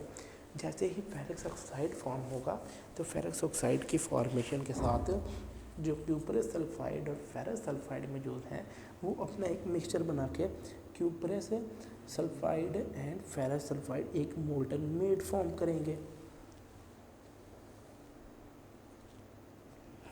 Just like reaction is Cu2S plus 3O2 cuprous oxide plus sulfur dioxide, equation balanced. ये यहाँ से इवॉल्व आउट हो जाएगी. जो ही ये यहाँ से इवॉल्व आउट होगी तो इसकी इवॉल्व आउट होने में कि ये जो रिएक्शन था इसको फर्दर कैरी आउट करेंगे कि ये जो क्यूप्रस सल्फेट है, cuprous oxide plus ferrous sulphide, ये रिएक्ट करके cuprous sulphide plus ferrous oxide form करेंगे. कि ये क्यूप्रस सल्फाइड और फेरस ऑक्साइड फॉर्म करेंगे.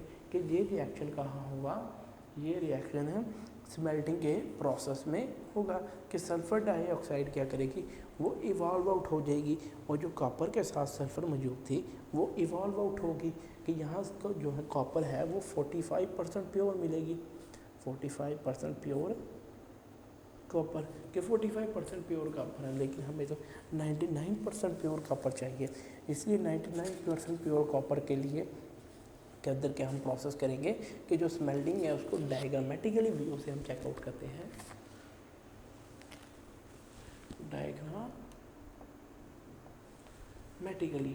डायग्रामेटिकली कि ये एक ब्लास्ट फर्नेस है कॉपर की. कि कॉपर का रिएक्शन यहाँ कैसे करना है. जो ही यहाँ से गैसेस ऑक्साइड की कि यहाँ जो चार्ज है यहाँ से गैसेस जो है वो बाहर निकलती हैं. गैसेस कौन सी बाहर निकलती है, SO2. कि सिर्फ SO2 ही बाहर निकलती है. ये चार्जिंग डोर है, ये चार्जिंग फ्लोर है, ये वाटर इंजेक्ट है और ये एयर ब्लास्ट है. एयर ब्लास्ट के साथ ये टॉयर्स है. कि यहाँ वो जो है वो सारा हमारा रिएक्शन यहाँ कैरी आउट होता है. कि जो ऑक्सीडेशन होनी है यहाँ जो केमिकल रिएक्शन है यहाँ कैरी आउट होंगे. और जो चार्ज है वो जो सिलिकेट स्लैग है वो यहाँ की सतह पे मौजूद होगी. लेकिन जो गैसेस हैं वो यहाँ से अप इवॉल्व करेंगी, वो यहाँ से इस्केप आउट होंगे. वो जो ही यहाँ से इस्केप आउट होंगे, इस्केप आउट होने के बाद जो नेक्स्ट प्रोसेस था जिसमें क्यूप्रस क्यूपरस सल्फाइड ने ऑक्सीडाइज होगा का क्यूपरस ऑक्साइड बनाया और साथ ही क्यूपरस सल्फाइड बनाया, तो यहाँ वो सारा मोल्टन मेड की फॉर्म में हमारे पास क्या होगा, cuprous sulphide and ferrous sulphide के मोल्टन मेड में हमारे पास क्यूपरस सल्फाइड और फेरस सल्फाइड मौजूद होगा कि ये सारा ब्लास्ट फर्नेस पे क्या हुआ है, स्मेल्टिंग ऑफ कॉपर, और कॉपर हमें 45% प्योर मिलेगी कि यहाँ जो कॉपर होगी वो 45% है प्योर होगी, और 45% प्योर होने के साथ साथ जो उसमें अभी तक सल्फ़र और आयरन मौजूद है वो हम नेक्स्ट प्रोसेस में उसको एक्सट्रैक्ट आउट करेंगे। ये था प्रोसेस स्मेल्टिंग, जिसमें हमने हाई उसको टेम्परेचर देने के बाद क्या किया है, उसकी ऑक्सीडाइजेशन का प्रोसेस कैरी आउट करवाया है कि यहाँ जो मेनली प्रोसेस कैरी आउट होता है वो ऑक्सीडेशन क्या होता है कि ऑक्सीडेशन सिर्फ यहाँ कैरी आउट होती है, इसके बाद जो फर्दर रिएक्शन है वो यहाँ कैरी आउट नहीं होता। जो नेक्स्ट है हमारे पास एक्सट्रैक्शन का जो मेथड है वो है बेस्मराइजेशन।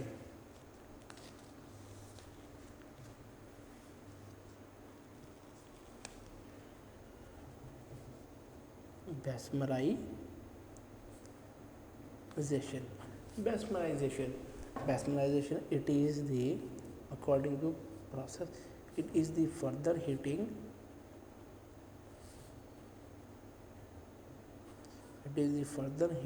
of molten made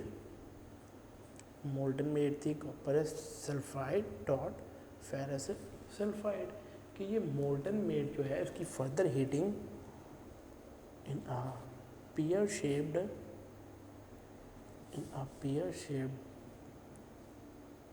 Bessemer converter. In a pear-shaped Bessemer converter, it is fixed on a pivot so that it can be tilted in any direction.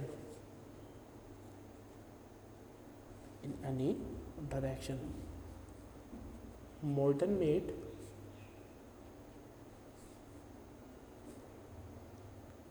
is mixed with sand. Molten made is mixed with sand. Molten made is mixed with sand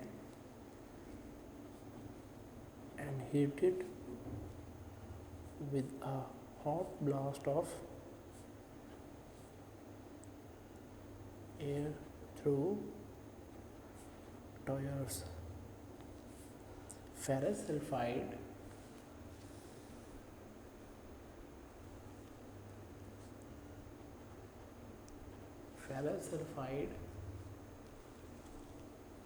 is oxidized to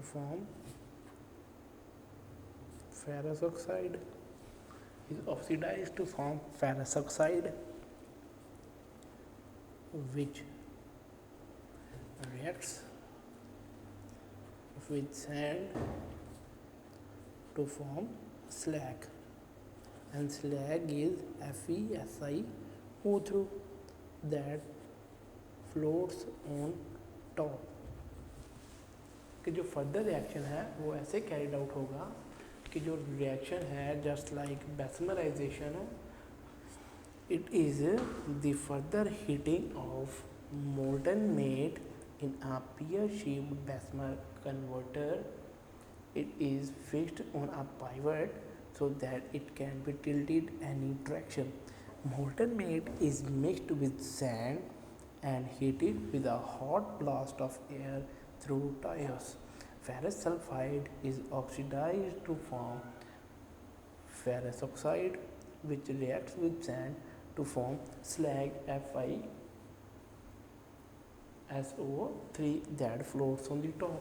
कि इस reaction में बेस्मराइजेशन के process में हम क्या करेंगे, इसकी further heating करेंगे मोल्टन मेड की, और ये एक पेयर शेप्ड बेस्मर है जो एक टिल्टेड किया कि ये इसकी जो बॉटम है वो जॉइंट नहीं है, लेकिन जो अपर एंड्स हैं उसको जॉइंट किया गया है ताकि इसको किसी भी तरीके में मूव आउट कर लें। इसकी कॉमन सी जो एग्जांपल है वो आपको समझाने के लिए शेप ऐसी है कि जैसे हम अपना कंस्ट्रक्शन का काम करवाते हैं, तो जब हमारे के छत की कंस्ट्रक्शन होती है तो हम एक मशीन वालों को बुलाते हैं, तो वो जो इनके पास मशीन होती है वो आप देखते हैं एक स्टेयरिंग के ज़रिए वो कहीं भी मूव आउट कर सकते हैं। जब वो स्टेयरिंग के ज़रिए उसमें क्या करते हैं, एक तो उसमें क्या कहते हैं सीमेंट की मिक्सिंग प्रोसेस चलता है। जो ही सीमेंट की मिक्सिंग का प्रोसेस होता है, जब वो उसको मिक्स आउट कर लेते हैं वो उसको टिल्ट करते हैं, यानी उसको घुमाते हैं और उसको एक कैरिंग जो वैन है उनकी उसमें टिल्ट करते हैं, उसमें उंडेलते हैं कि वो क्या है, वो एक सारी बेसमर का प्रोसेस है कि वो भी एक अपरटस है। किस प्रोसेस के लिए? बेसमराइजेशन के लिए। सेम वैसा ही एक अपरटस इंडस्ट्रीज़ में फिट आउट होता है बेसमराइजेशन के प्रोसेस को कैरी आउट करने के लिए। जो ही बेसमराइजेशन का प्रोसेस कैरी आउट होता है तो उस प्रोसेस पे हम ये स्टडी करते हैं कि जो ही हमने मोल्टन मेड को ज़्यादा हीट किया तो फर्दर हीटिंग से क्या होगा कि जो मोल्टन मेड है वो रिएक्ट करेगी, उस पर जो फेरस सल्फाइड होगा वो ऑक्सीडाइज होगा, यानी वहाँ लॉस ऑफ इलेक्ट्रॉन्स होंगे। और लॉस ऑफ इलेक्ट्रॉन्स के साथ साथ हमने ऑक्सीडेशन में ये भी स्टडी किया था कि ऑक्सीडेशन एक ऐसा प्रोसेस है जिसमें क्या होता है, ऑक्सीजन का एडिशन होता है। जो ही ऑक्सीजन का वहाँ एडिशन होगा तो एडिशन ऑफ ऑक्सीजन से हम ये स्टडी करेंगे कि यहाँ फेरस ऑक्साइड बना है, यानी सल्फाइड को उतार कर ऑक्सीजन का एडिशन हुआ है। जो ही ऑक्सीजन का एडिशन होगा तो जो सल्फाइड होगा वो ऑक्सीजन के साथ रिएक्ट करके इवॉल्व हो जाएगा, यानी वो सल्फर डाइऑक्साइड बना लेगा। लेकिन जो फेरस ऑक्साइड बनेगा वो फिर सिलिकेट स्लैग जो सैंड हमने इसमें ऐड करेंगे उसके साथ से मिक्स आउट होगा। जो ही उसके साथ मिक्स आउट होगा तो उसके साथ मिक्स आउट होने के साथ ये क्या बनाएगा, ये आयरन सिलिकेट स्लैग फॉर्म करेगा। जो आयरन सिलिकेट स्लैग बनेगी वो लाइटर इंटेंसिटी होगी। जो ही वो लाइटर इंटेंसिटी होगी तो उससे क्या होगा कि ये लाइटर इंटेंसिटी की वजह यही है कि ये फ्लोट करेगी ऑन दी टॉप ऑफ दी, जो ही ये on the top of the float करेगी तो जो केमिकल रिएक्शन यहाँ आकर करेंगे, जस्ट लाइक कि हमने फेरस सल्फाइड की बात की कि फेरस सल्फाइड का जब ऑक्सीजन के साथ रिएक्शन करवाएंगे तो क्या फॉर्म करेगा, ferrous oxide plus sulphur dioxide form होगी जो गैस की शक्ल में इवॉल्व हो जाएगी, क्योंकि ये एक वोलाटाइल इन नेचर होगी। जो ही ये वोलाटाइल नेचर में होगी तो ये इवॉल्व कर जाएगी। नेक्स्ट जो हमारे पास फेरस ऑक्साइड बनेगा उसका फर्दर हम सिलिकेट के साथ रिएक्शन करवा कर फेरस सिलिकेट बनाएंगे जो टॉप ऑफ द फर्नेस मौजूद होगी, ऑन दी फर्नेस इसलिए मौजूद होगी क्योंकि ये लाइटर इन वेट है और लाइटर इन वेट होने के लिए ये वहाँ मौजूद होगी। नेक्स्ट जो रिएक्शन इसमें कैरी आउट होगा, जो फर्दर रिएक्शन होंगे ये थे फेरस सल्फाइड के रिएक्शन। अब हम क्यूपरस सल्फाइड के reaction, cuprous sulfide is oxidized to form cuprous oxide, which again reacts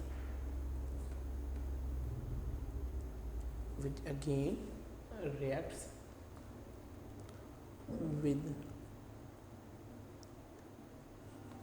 remaining cuprous sulfide to form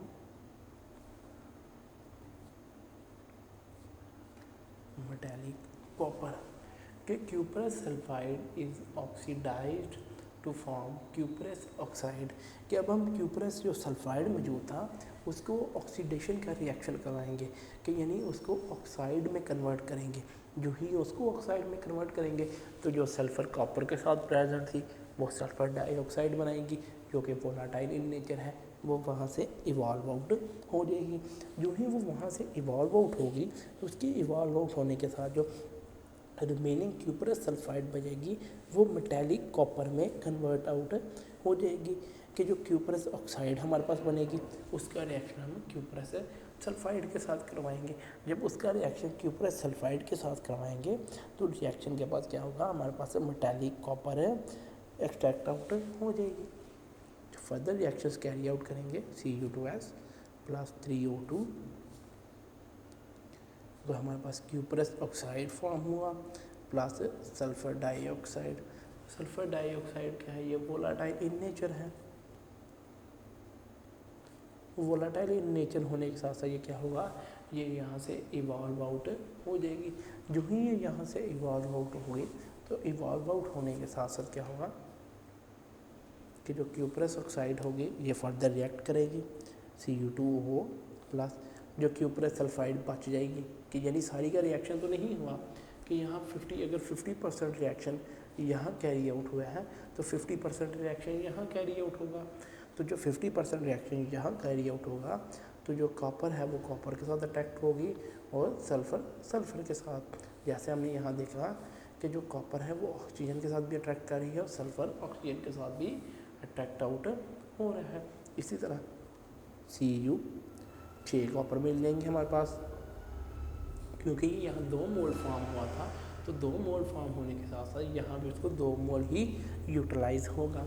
जब ये यहाँ 2 मोल ही यूटिलाइज होगा तो इसकी यूटिलाइजेशन ऐसी होगी कि कॉपर के साथ रिएक्ट करेगा और जो सल्फाइड होगी वो ऑक्सीजन के साथ रिएक्ट करके SO2 फॉर्म करेगी। क्योंकि सल्फर यहाँ एक ही मौजूद है इसलिए यहाँ सल्फर सिंगल ही है, लेकिन कॉपर जो है 2 2 4 एंड 2 6 मौजूद है इसलिए यहाँ भी 6 ही मौजूद है। सल्फर डाइऑक्साइड क्या है, ये वोलाटाइल इन नेचर है तो ये यहाँ से इवॉल्व आउट हो जाएगी और ये है बेसमराइजेशन प्रोसेस है जिसके ज़रिए हमें क्या मिल गई है, कॉपर हमें मेटेलिक फॉर्म में मिल गई है। जब कॉपर हमें मेटेलिक फॉर्म में मिलेगी तो जो इसके डायग्रामेटिकल व्यू ये है,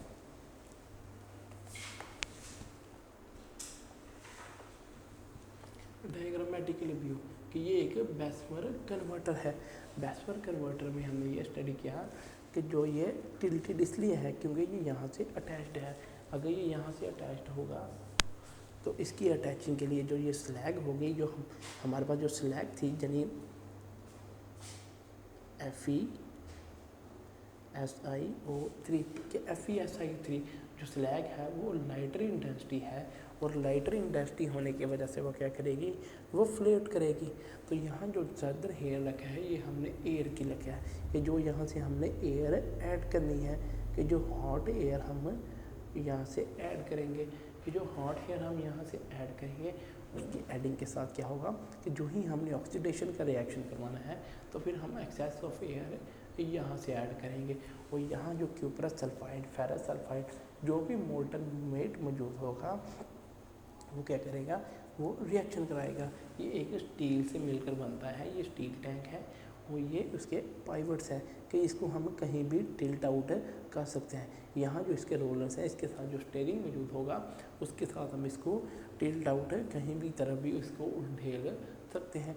जब इसको किसी भी तरफ हम उंडेल सकते हैं तो इससे जो होगी कि जो फर्दर रिएक्शन अभी हमने स्टडी की है वो सारे के सारे रिएक्शन यहाँ अकर करेंगे। जैसे जो फेरस सल्फेट मौजूद था वो ऑक्सीजन के साथ रिएक्ट करके फेरस ऑक्साइड बनाएगा और सल्फर डाइऑक्साइड इवॉल्व हो जाएगी कि सल्फर डाइऑक्साइड यहाँ से इवॉल्व आउट हो जाएगी। जो ही सल्फर डाइऑक्साइड यहाँ से इवॉल्व आउट होगी तो उसकी इवॉल्विंग के साथ क्या जो हमने सैंड यहाँ ऐड की होगी वो सैंड जो ही फेरस ऑक्साइड के साथ रिएक्ट करेगी तो रिएक्टनेस के साथ क्या बनाएगी, आयरन सिलिकेट स्लैग। तो iron silicate slag lighter in weight है इसलिए वो यहाँ ट्रैवल करती हुई नजर आएगी कि वो यहाँ ट्रैवल करेगी। जो ही वो यहाँ ट्रैवल करेगी तो इसकी ट्रैवलिंग से क्या होगा कि जो बाकी हमारे पास क्यूपरस सल्फेट है जब उसका ऑक्सीडेशन के साथ रिएक्शन करवाएंगे तो ऑक्सीजन के साथ रिएक्ट करने के बाद वो क्यूपरस ऑक्साइड बनाएगी। तो क्यूपरस ऑक्साइड क्या होगी, जो फर्दर जो हमारे पास क्यूपरस सल्फाइड 50% रहेगी होगी वो उसके साथ रिएक्ट करेगी। जब वो उसके साथ रिएक्ट करेगी तो वो यहाँ फॉर्म करेगी, ठीक है, अपना कॉपर के मेटालिक कॉपर यहाँ हमें मिलेगी। जस्ट लाइक ये मेटालिक कॉपर, ये जो डॉट्स है ये मेटालिक कॉपर यहाँ मिल गई और सल्फर डाइऑक्साइड एवेपोरेट होगी। कि सल्फर डाइऑक्साइड के एवेपोरेशन के बाद क्या है, ये एक बेसमर कन्वर्टर है जो बेसमराइजेशन करता है किसकी, कॉपर की।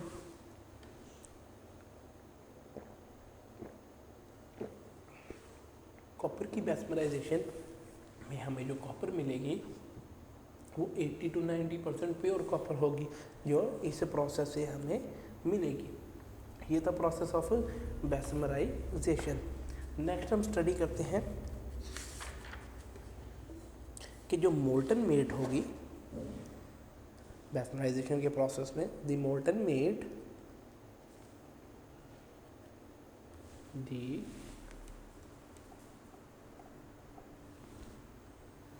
the molten meat is shifted from the converter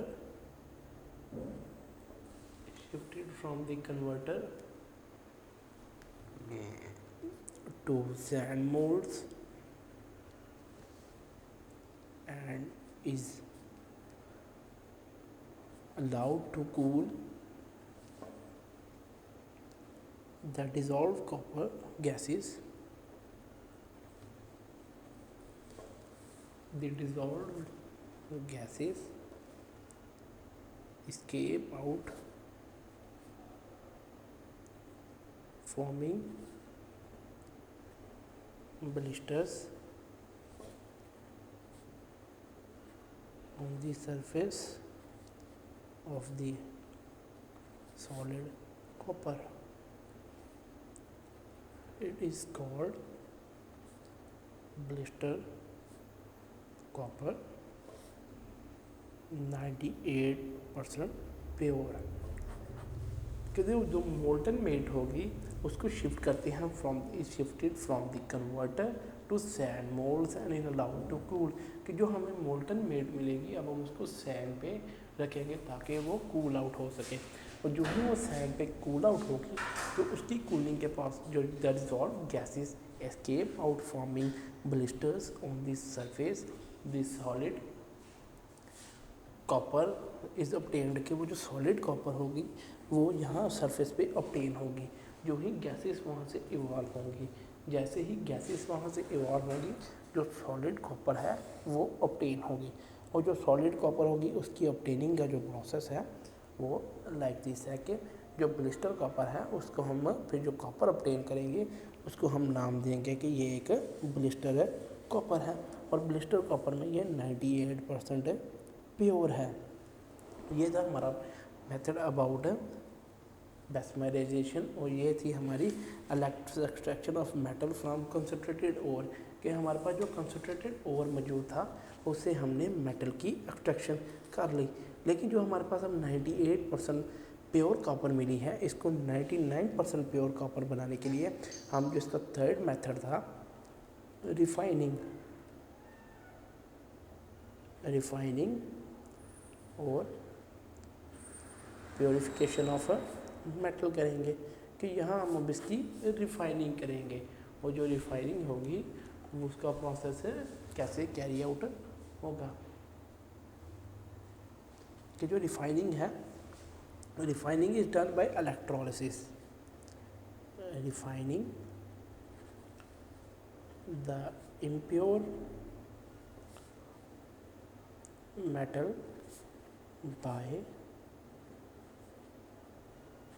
electrolysis. के इलेक्ट्रोलिसिस के थ्रू इसकी हम इम्प्योर मेटल की रिफाइनिंग करेंगे। Electrolysis through out the world use होता है। इलेक्ट्रोलिटिक रिफाइनिंग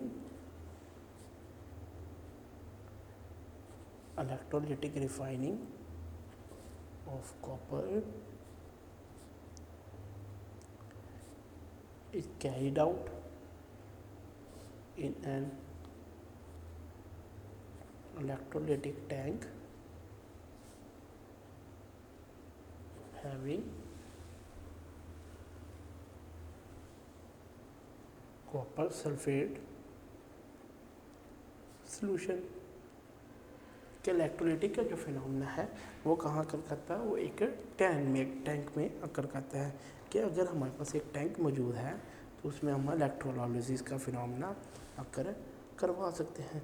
जो इलेक्ट्रोलाइसिस का फिनोमेना होगा उसको अकर करवाने के लिए हम एक टैंक होगा, उसमें कॉपर सल्फेट का सलूशन होगा, क्योंकि इलेक्ट्रोलाइसिस का रूल यही है कि जिस फिनोमेना से हमने अकर करवाना हो तो उसका फिनोमेना हम इसको कि उसी का हम सॉल्ट यूज़ करते हैं, जिसकी एक्सट्रैक्शन हो उसी का सॉल्ट यूज़ करते हैं। जब हम उसी का सॉल्ट यूज़ करते हैं ताकि जो इलेक्ट्रोलाइट्स हैं वो सही तरीके से फॉर्म हो सके, और जो इलेक्ट्रोलाइट्स यहाँ फॉर्म होते हैं उनकी जो फॉर्मिंग है वो आयनाइजेशन का प्रोसेस से है। कि जो आयनाइजेशन का प्रोसेस है वो कैसे कैरी आउट होता है। इसके बाद जो है हम 2 इलेक्ट्रोड्स यूज़ करते हैं कि जो ही कॉपर सल्फेट का सोल्यूशन, जैसे आप डायग्राम में देख सकें, हम 2 इलेक्ट्रोड्स यूज़ करते हैं, एक पॉजिटिव एक है नेगेटिव। जो इम्प्योर कॉपर होती है वो एनोड होती है, जो इम्प्योर कॉपर होती है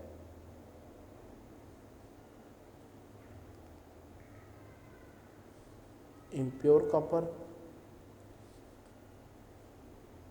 कि जो इम्प्योर कॉपर मौजूद होगी उसकी ये tank, this is pure copper, कि यहाँ प्योर कॉपर मौजूद होगी।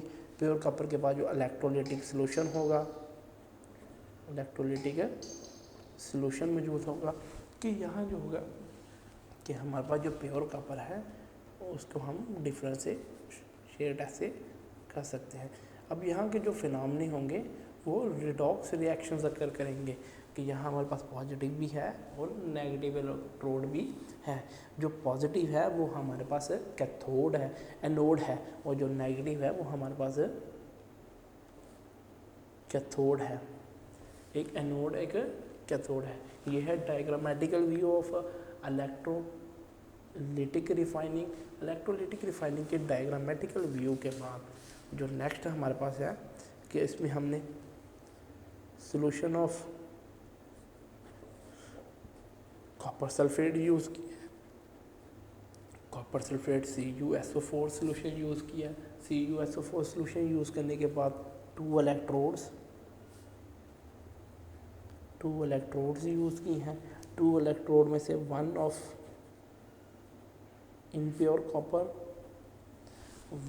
Impure copper metal acts as anode,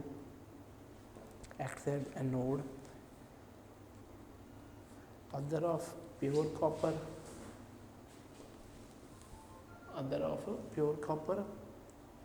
acts as cathode suspend electrolytic solution. कि जो ही हम वहाँ से करंट पास होगी तो जो सॉल्यूशन होगा वो इम्प्योर कॉपर जो है वो डिज़ोल्व करेगा उसमें कॉपर आयंस। तो कॉपर आयंस जो होंगे वो डिस्चार्ज होंगे और वो गेन करेगा इलेक्ट्रॉन्स कौन, कैथोड। कि कैथोड पे क्या होगी, वो एटम्स की डिपोजिशन होगी। एटम की डिपोजिशन कैसे होगी कि जो भी इम्प्योरिटीज़ मौजूद होंगी वो नीचे सेटल डाउन हो जाएंगी, क्योंकि जो भी होना है सिर्फ कॉपर आयंस ही अटैच होने हैं। जो ही कॉपर आयंस ही अटैच होंगे तो कॉपर आयंस की अटैचन जैसे जस्ट लाइक कि ये जो इलेक्ट्रोलाइटिक टैंक है उसमें फर्स्ट टैंक जो हमारे पास कि हमारे पास जो इम्प्योर कॉपर है उसको हमने एज एनोड लिया है। एनोड लेने के बाद हमने जो प्योर कॉपर है उसको एज ए कैथोड लिया है। जो ही हमने प्योर कॉपर को एज ए कैथोड लिया है तो pure copper as a cathode लेने के बाद हमारे पास जो इलेक्ट्रोलाइटिक सॉल्यूशन है of sulphuric acid and copper sulphate. जो सल्फ्यूरिक एसिड और कॉपर सल्फेट का इलेक्ट्रोलाइटिक सॉल्यूशन है कि जो ही हम करंट पास करेंगे यहाँ क्या करेगा, यहाँ रिडॉक्स रिएक्शंस अकर करेंगे कि जो कॉपर आयंस होंगे वो मूव आउट करेंगे टूवर्ड्स किधर, कि जो इम्प्योर कॉपर आयंस होंगे वहाँ से मूव आउट करके प्योर कॉपर आयंस की तरफ मूव करेंगे। कि जो इम्प्योर कॉपर पे जो इम्प्योरिटीज़ के साथ जो प्योर कॉपर आयंस मौजूद होंगे वो मूव आउट करेंगे। जैसे ही प्योर कॉपर आयंस मूव करेंगे तो वो क्या करेंगे, जैसे यहाँ रॉड जो थे वो थिन थे प्योर के, लेकिन जो ही इलेक्ट्रोलिसिस का फिनोमेना हुआ शुरू, तो इलेक्ट्रोलिसिस का फिनोमेना अकर करते ही क्या हुआ कि वो सारे आइंस यहाँ अटैच हो गए। जैसे ही वो सारे आइंस यहाँ अटैच हुए तो जो इम्प्योरिटी थी वो एज इट इज़ थिन रह गई, और जो प्योरिटीज हमें आइंस में यहाँ मिले हैं उनको वो यहाँ डिपॉजिट होते रहे हैं। लेकिन जो एनोड है वो ईटन अवे हो गया है, कि जो इम्प्योर कॉपर हमारे पास मौजूद था वो ईटन अवे हो गया, और जो भी इसमें इम्प्योरिटी सिल्वर या गोल्ड लाइक होंगी वो नीचे as a anode mud settle down हो जाएंगी। जैसे ही वो एनोड मड सेटल डाउन होंगी तो जो इम्प्योर कॉपर होगी वो एनोड को डिज़ोल्व करेगी, और जैसे ही कॉपर सल्फेट का सोल्यूशन बनेगा तो प्योर आयंस हम क्या करेंगे, इनको जैसे ही वो रिएक्शन स्टॉप होगा, रिएक्शन कब स्टॉप होगा, जो ही सारे इलेक्ट्रॉन्स या आयंस यहाँ मूव आउट कर लेंगे। जहाँ जो ही सारे आयंस यहाँ मूव आउट करेंगे तो उन आयंस की मूव आउट करने के बाद जो रिएक्शन है वो स्टॉप हो जाएगा, और फिर हम जो है यहाँ से एक्सट्रैक्ट आउट करके ये इलेक्ट्रोड बाहर निकाल देंगे। इलेक्ट्रोड बाहर निकालने के बाद हम इसमें से सारे जो कॉपर आयंस हैं उनको सेपरेट कर लेंगे। सेपरेट करने के बाद जो हमारे कॉपर मिलेगी वो 99% प्योर होगी। वो इसलिए क्योंकि ये इलेक्ट्रोलिसिस के फिनोमिने से मिली है, और इलेक्ट्रोलिसिस के फिनोमिने क्या है, हमने ऑक्सीडेशन रिएक्शन अक्कर करवाया है। जो ही ऑक्सीडेशन हुआ कि एक इलेक्ट्रोड पे लॉस ऑफ इलेक्ट्रॉन्स होता है और दूसरे इलेक्ट्रोड पे गेन ऑफ इलेक्ट्रॉन्स होता है। इसी प्रोसेस से हम क्या कहते हैं, साइड बाय प्योर हमें कॉपर मिलती है। जो कॉपर आयंस यहाँ डिपॉजिट होंगे, थस कैथोड क्या होगी, becomes a pure copper method. Pure copper extract out होगी, प्योर कॉपर मेटल, कि प्योर कॉपर मेटल हमें कैथोड से मिलेगा। जो इम्प्योरिटीज़ होंगी वो एज इट इज़ ही सेटल डाउन हो जाएगी। ये था एक electrolytic phenomena of purifying and refining of copper metal, के जो कॉपर हमने एक्सट्रैक्ट किया था एज ए ब्लिस्टर कॉपर, उसको यहाँ हमने रिफाइन कर लिया है। जो ही हमने उसकी रिफाइनिंग की तो रिफाइनिंग में क्या हुआ कि जो ब्लिस्टर कॉपर पहले 98% प्योर थी, तो उस पर जो 2% वहाँ इम्प्योरिटी थी, वो 2% इम्प्योरिटी हमने जो इलेक्ट्रोलिटिक रिफाइनिंग है उसके थ्रू की। इलेक्ट्रोलिटिक रिफाइनिंग का रिव्यू एक ये है कि जो कॉपर आयंस मौजूद होंगे उनकी डिस्चार्जिंग होगी, कि उन्हें क्या करना है, उनकी माइग्रेशन से ये प्रोसेस अकर करता है। उनकी माइग्रेशन कैसे अकर करेगी, कि उनकी माइग्रेशन जो है वो जो ही उनको एनर्जी मिलेगी तो उनकी काइनेटिक एनर्जी इंक्रीज़ करेगी। जैसे ही उनकी काइनेटिक एनर्जी इंक्रीज़ करेगी वो मूव आउट करेंगे टूवर्ड्स द अपोजिट डायरेक्शन, कि वो अपोजिट डायरेक्शन की तरफ मूव करेंगे। वो एक इलेक्ट्रोड से दूसरे इलेक्ट्रोड की तरफ मूव आउट करेंगे। जो ही वो एक इलेक्ट्रोड से दूसरे इलेक्ट्रोड की तरफ मूव आउट करेंगे तो उनकी मूविंग से क्या होगा, जो प्योर आयंस होंगे वही सिर्फ मूव करेंगे, दूसरे आयंस मूव नहीं कर सकते, क्योंकि जो इम्प्योरिटीज़ होंगी वो एज इट नीचे रह जाएंगे। क्योंकि जो इलेक्ट्रिक करंट मिल रही है वो एक लिमिट की मिल रही है, और लिमिट इलेक्ट्रिक करंट में जो कॉपर आयंस हैं वो मूव आउट करेंगे, क्योंकि प्योरिटी हमें सिर्फ कॉपर आयंस की चाहिए। इसलिए हमने जो इलेक्ट्रोड है वो भी कॉपर के बनाए हैं। फिर कॉपर के बनाने के साथ जो इलेक्ट्रोड हैं उनकी मूविंग आउट होगी, और इन्हीं माइग्रेशन के लिहाज से क्या होगा कि यही माइग्रेशन क्या करेंगी कि प्योरिटी को इफ़ेक्ट करेंगे। जैसे ही वो प्योरिटी को इफ़ेक्ट करेंगे, उनकी प्योरिटी इफ़ेक्ट होने के साथ साथ क्या होगा कि हमें प्योर कॉपर आयंस मिल जाएंगे, प्योर कॉपर आयंस मिल जाएंगे। और ये था एक टोटल फिनोमेना जिसमें हमने क्या किया है, एक एक्सट्रैक्शन ऑफ मेटल की है, कि हमने कंसंट्रेशन ओर से कि मिनरल से लेकर हमने एक प्योर मेटल सेपरेट किया है, जिसमें जो फॉर्मिंग जितने हमने मेथड स्टडी किए, ये सारे मेथड्स अप्लाई करने के बाद हमें एक प्योर मेटल मिलता है। एक फ्लो डायग्राम के थ्रू एक रिव्यू ले लेते हैं उस पर, कि जो हमारे पास थे कि सबसे पहले जो हमारे पास कंसंट्रेटेड ओर प्रेजेंट था, कंसंट्रेटेड ओर में हमने रिमूवल ऑफ इम्प्योरिटीज़ की, कि जो ही हमने इसमें रिमूवल ऑफ इम्प्योरिटीज़ की तो इम्प्योरिटीज़ के रिमूवल के बाद जो कंसंट्रेशन थी वो हमने फ्लोटेशन प्रोसेस से की, कि इसमें हमने जो कंसंट्रेशन की है वो फ्लोटेशन प्रोसेस में, कि क्रश्ड ओर में से हमने पहले इम्प्योरिटीज़ रिमूव की, फ्रोथ फ्लोटेशन प्रोसेस, जिसमें हमने वेटिंग करेक्टरिस्टिक्स यूज़ की है। मज़ीद प्रोसेस भी यूज़ कर सकते थे, लेकिन जो सबसे ज़्यादा यूज़ होता है वो फ्रोथ फ्लोटेशन प्रोसेस यूज़ होता है। फ्रोथ फ्लोटेशन प्रोसेस इसलिए यूज़ होता है क्योंकि इसमें वेटिंग करेक्टरिस्टिक्स मौजूद हैं, और जो वेटिंग करेक्टरिस्टिक्स मौजूद हैं वो क्या काम फॉर्म करते हैं, कंसनट्रेटेड ऑफ ओर। कि कंसनट्रेटेड ओर में हमारे पास जो ओर चाल को कॉपर पायराइड मिला, कॉपर पायराइड जिसका फॉर्मूला CuFeS2 है, कि कॉपर पायराइड में हमारे पास कॉपर के साथ हमें आयरन और सल्फ़र की इम्प्योरिटीज़ मिली। अब हमने आयरन और सल्फ़र को एक्सट्रैक्ट आउट करना था ताकि हमें कॉपर प्योर मेटल मिल सके। जो ही हमें कॉपर प्योर मेटल मिले, हमने इसकी रिमूवल ऑफ इम्प्योरिटीज़ की रोस्टिंग के प्रोसेस से, कि यानी हमने एक्सट्रैक्शन का जो फर्दर प्रोसेस है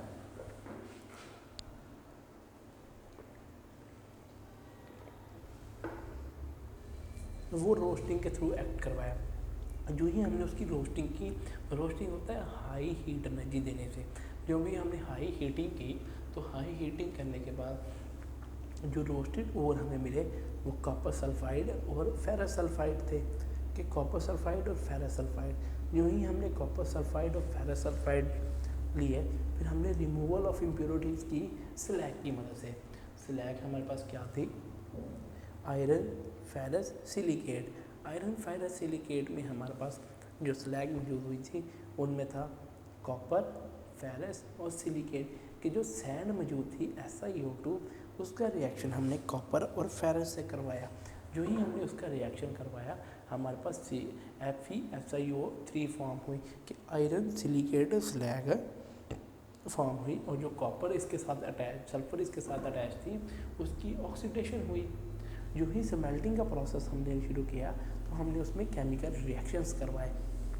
केमिकल रिएक्शंस किस बेस पे करवाए, कि हमने उसको ऑक्सीडाइज़ किया। जो ही हमने ऑक्सीडाइज़ किया, तो हमने उसका लॉस ऑफ इलेक्ट्रॉन्स किए, कि लॉस ऑफ इलेक्ट्रॉन्स होने से क्या हो गया, सल्फर ने गेन कर लिया ऑक्सीजन। जो ही ऑक्सीजन की इलेक्ट्रॉन्स का हेरा फेरी हुई, उसमें क्या हुआ, एक्सचेंज हुई। तो एक्सचेंज होने से क्या हुआ, कि यहाँ से वहाँ, यहाँ से वहाँ, जब हमने यहाँ से वहाँ उसको अटैचिंग की, जैसे उसने फेरस को छोड़कर ऑक्सीजन पे अट्रैक्ट किया। जो ही उसने फेरस को छोड़कर ऑक्सीजन पे अट्रैक्ट किया, तो अट्रैक्ट करने से क्या होगा, कि वो रिमूव हो गए वहाँ से इम्प्योरिटीज़, कि जो सल्फ़र डाइऑक्साइड थी वो एज इट इज़ वहाँ से इवॉल्व हो गई। जो ही सल्फ़र डाइऑक्साइड इवॉल्व हुई, हमने फर्दर रिएक्शन कहाँ करवाया, स्मेल्टेड ओर में। जो ही हमने स्मेल्टेड ओर में रिएक्शन करवाया, तो Cu2SO और एडॉड FeS, ये हमारे पास एक स्मेल्टेड ओर बना। इसकी इम्प्योरिटीज़ भी हमने स्लैग की मदद से निकाली, कि जो सिलिकेट वहाँ मौजूद थे उसके रिएक्शन के साथ, और वो रिएक्शन हमने बेस्मराइजेशन में करवाया। कि बेस्मराइजेशन एक ऐसा फिनोमेना था जिसमें हमने इम्प्योरिटीज़ से रिमूव करवाई, और इम्प्योरिटीज़ के रिमूवल के लिए हमने वहाँ भी ऑक्सीजन ऐड की। जो ही ऑक्सीजन ऐड की, सल्फ़र डाइऑक्साइड फॉर्म हुआ। सल्फ़र डाइऑक्साइड यानी ऑक्सीजन के एक एटम को छोड़कर दूसरे एटम को अट्रैक्ट किया। जब उसने एक एटम को छोड़कर दूसरे एटम को अट्रैक्ट किया, तो उसकी अट्रैक्टनेस की वजह से क्या हुआ, जो बेस्मराइजेशन है उसमें रिमूवल ऑफ इम्प्योरिटीज़ अकर की।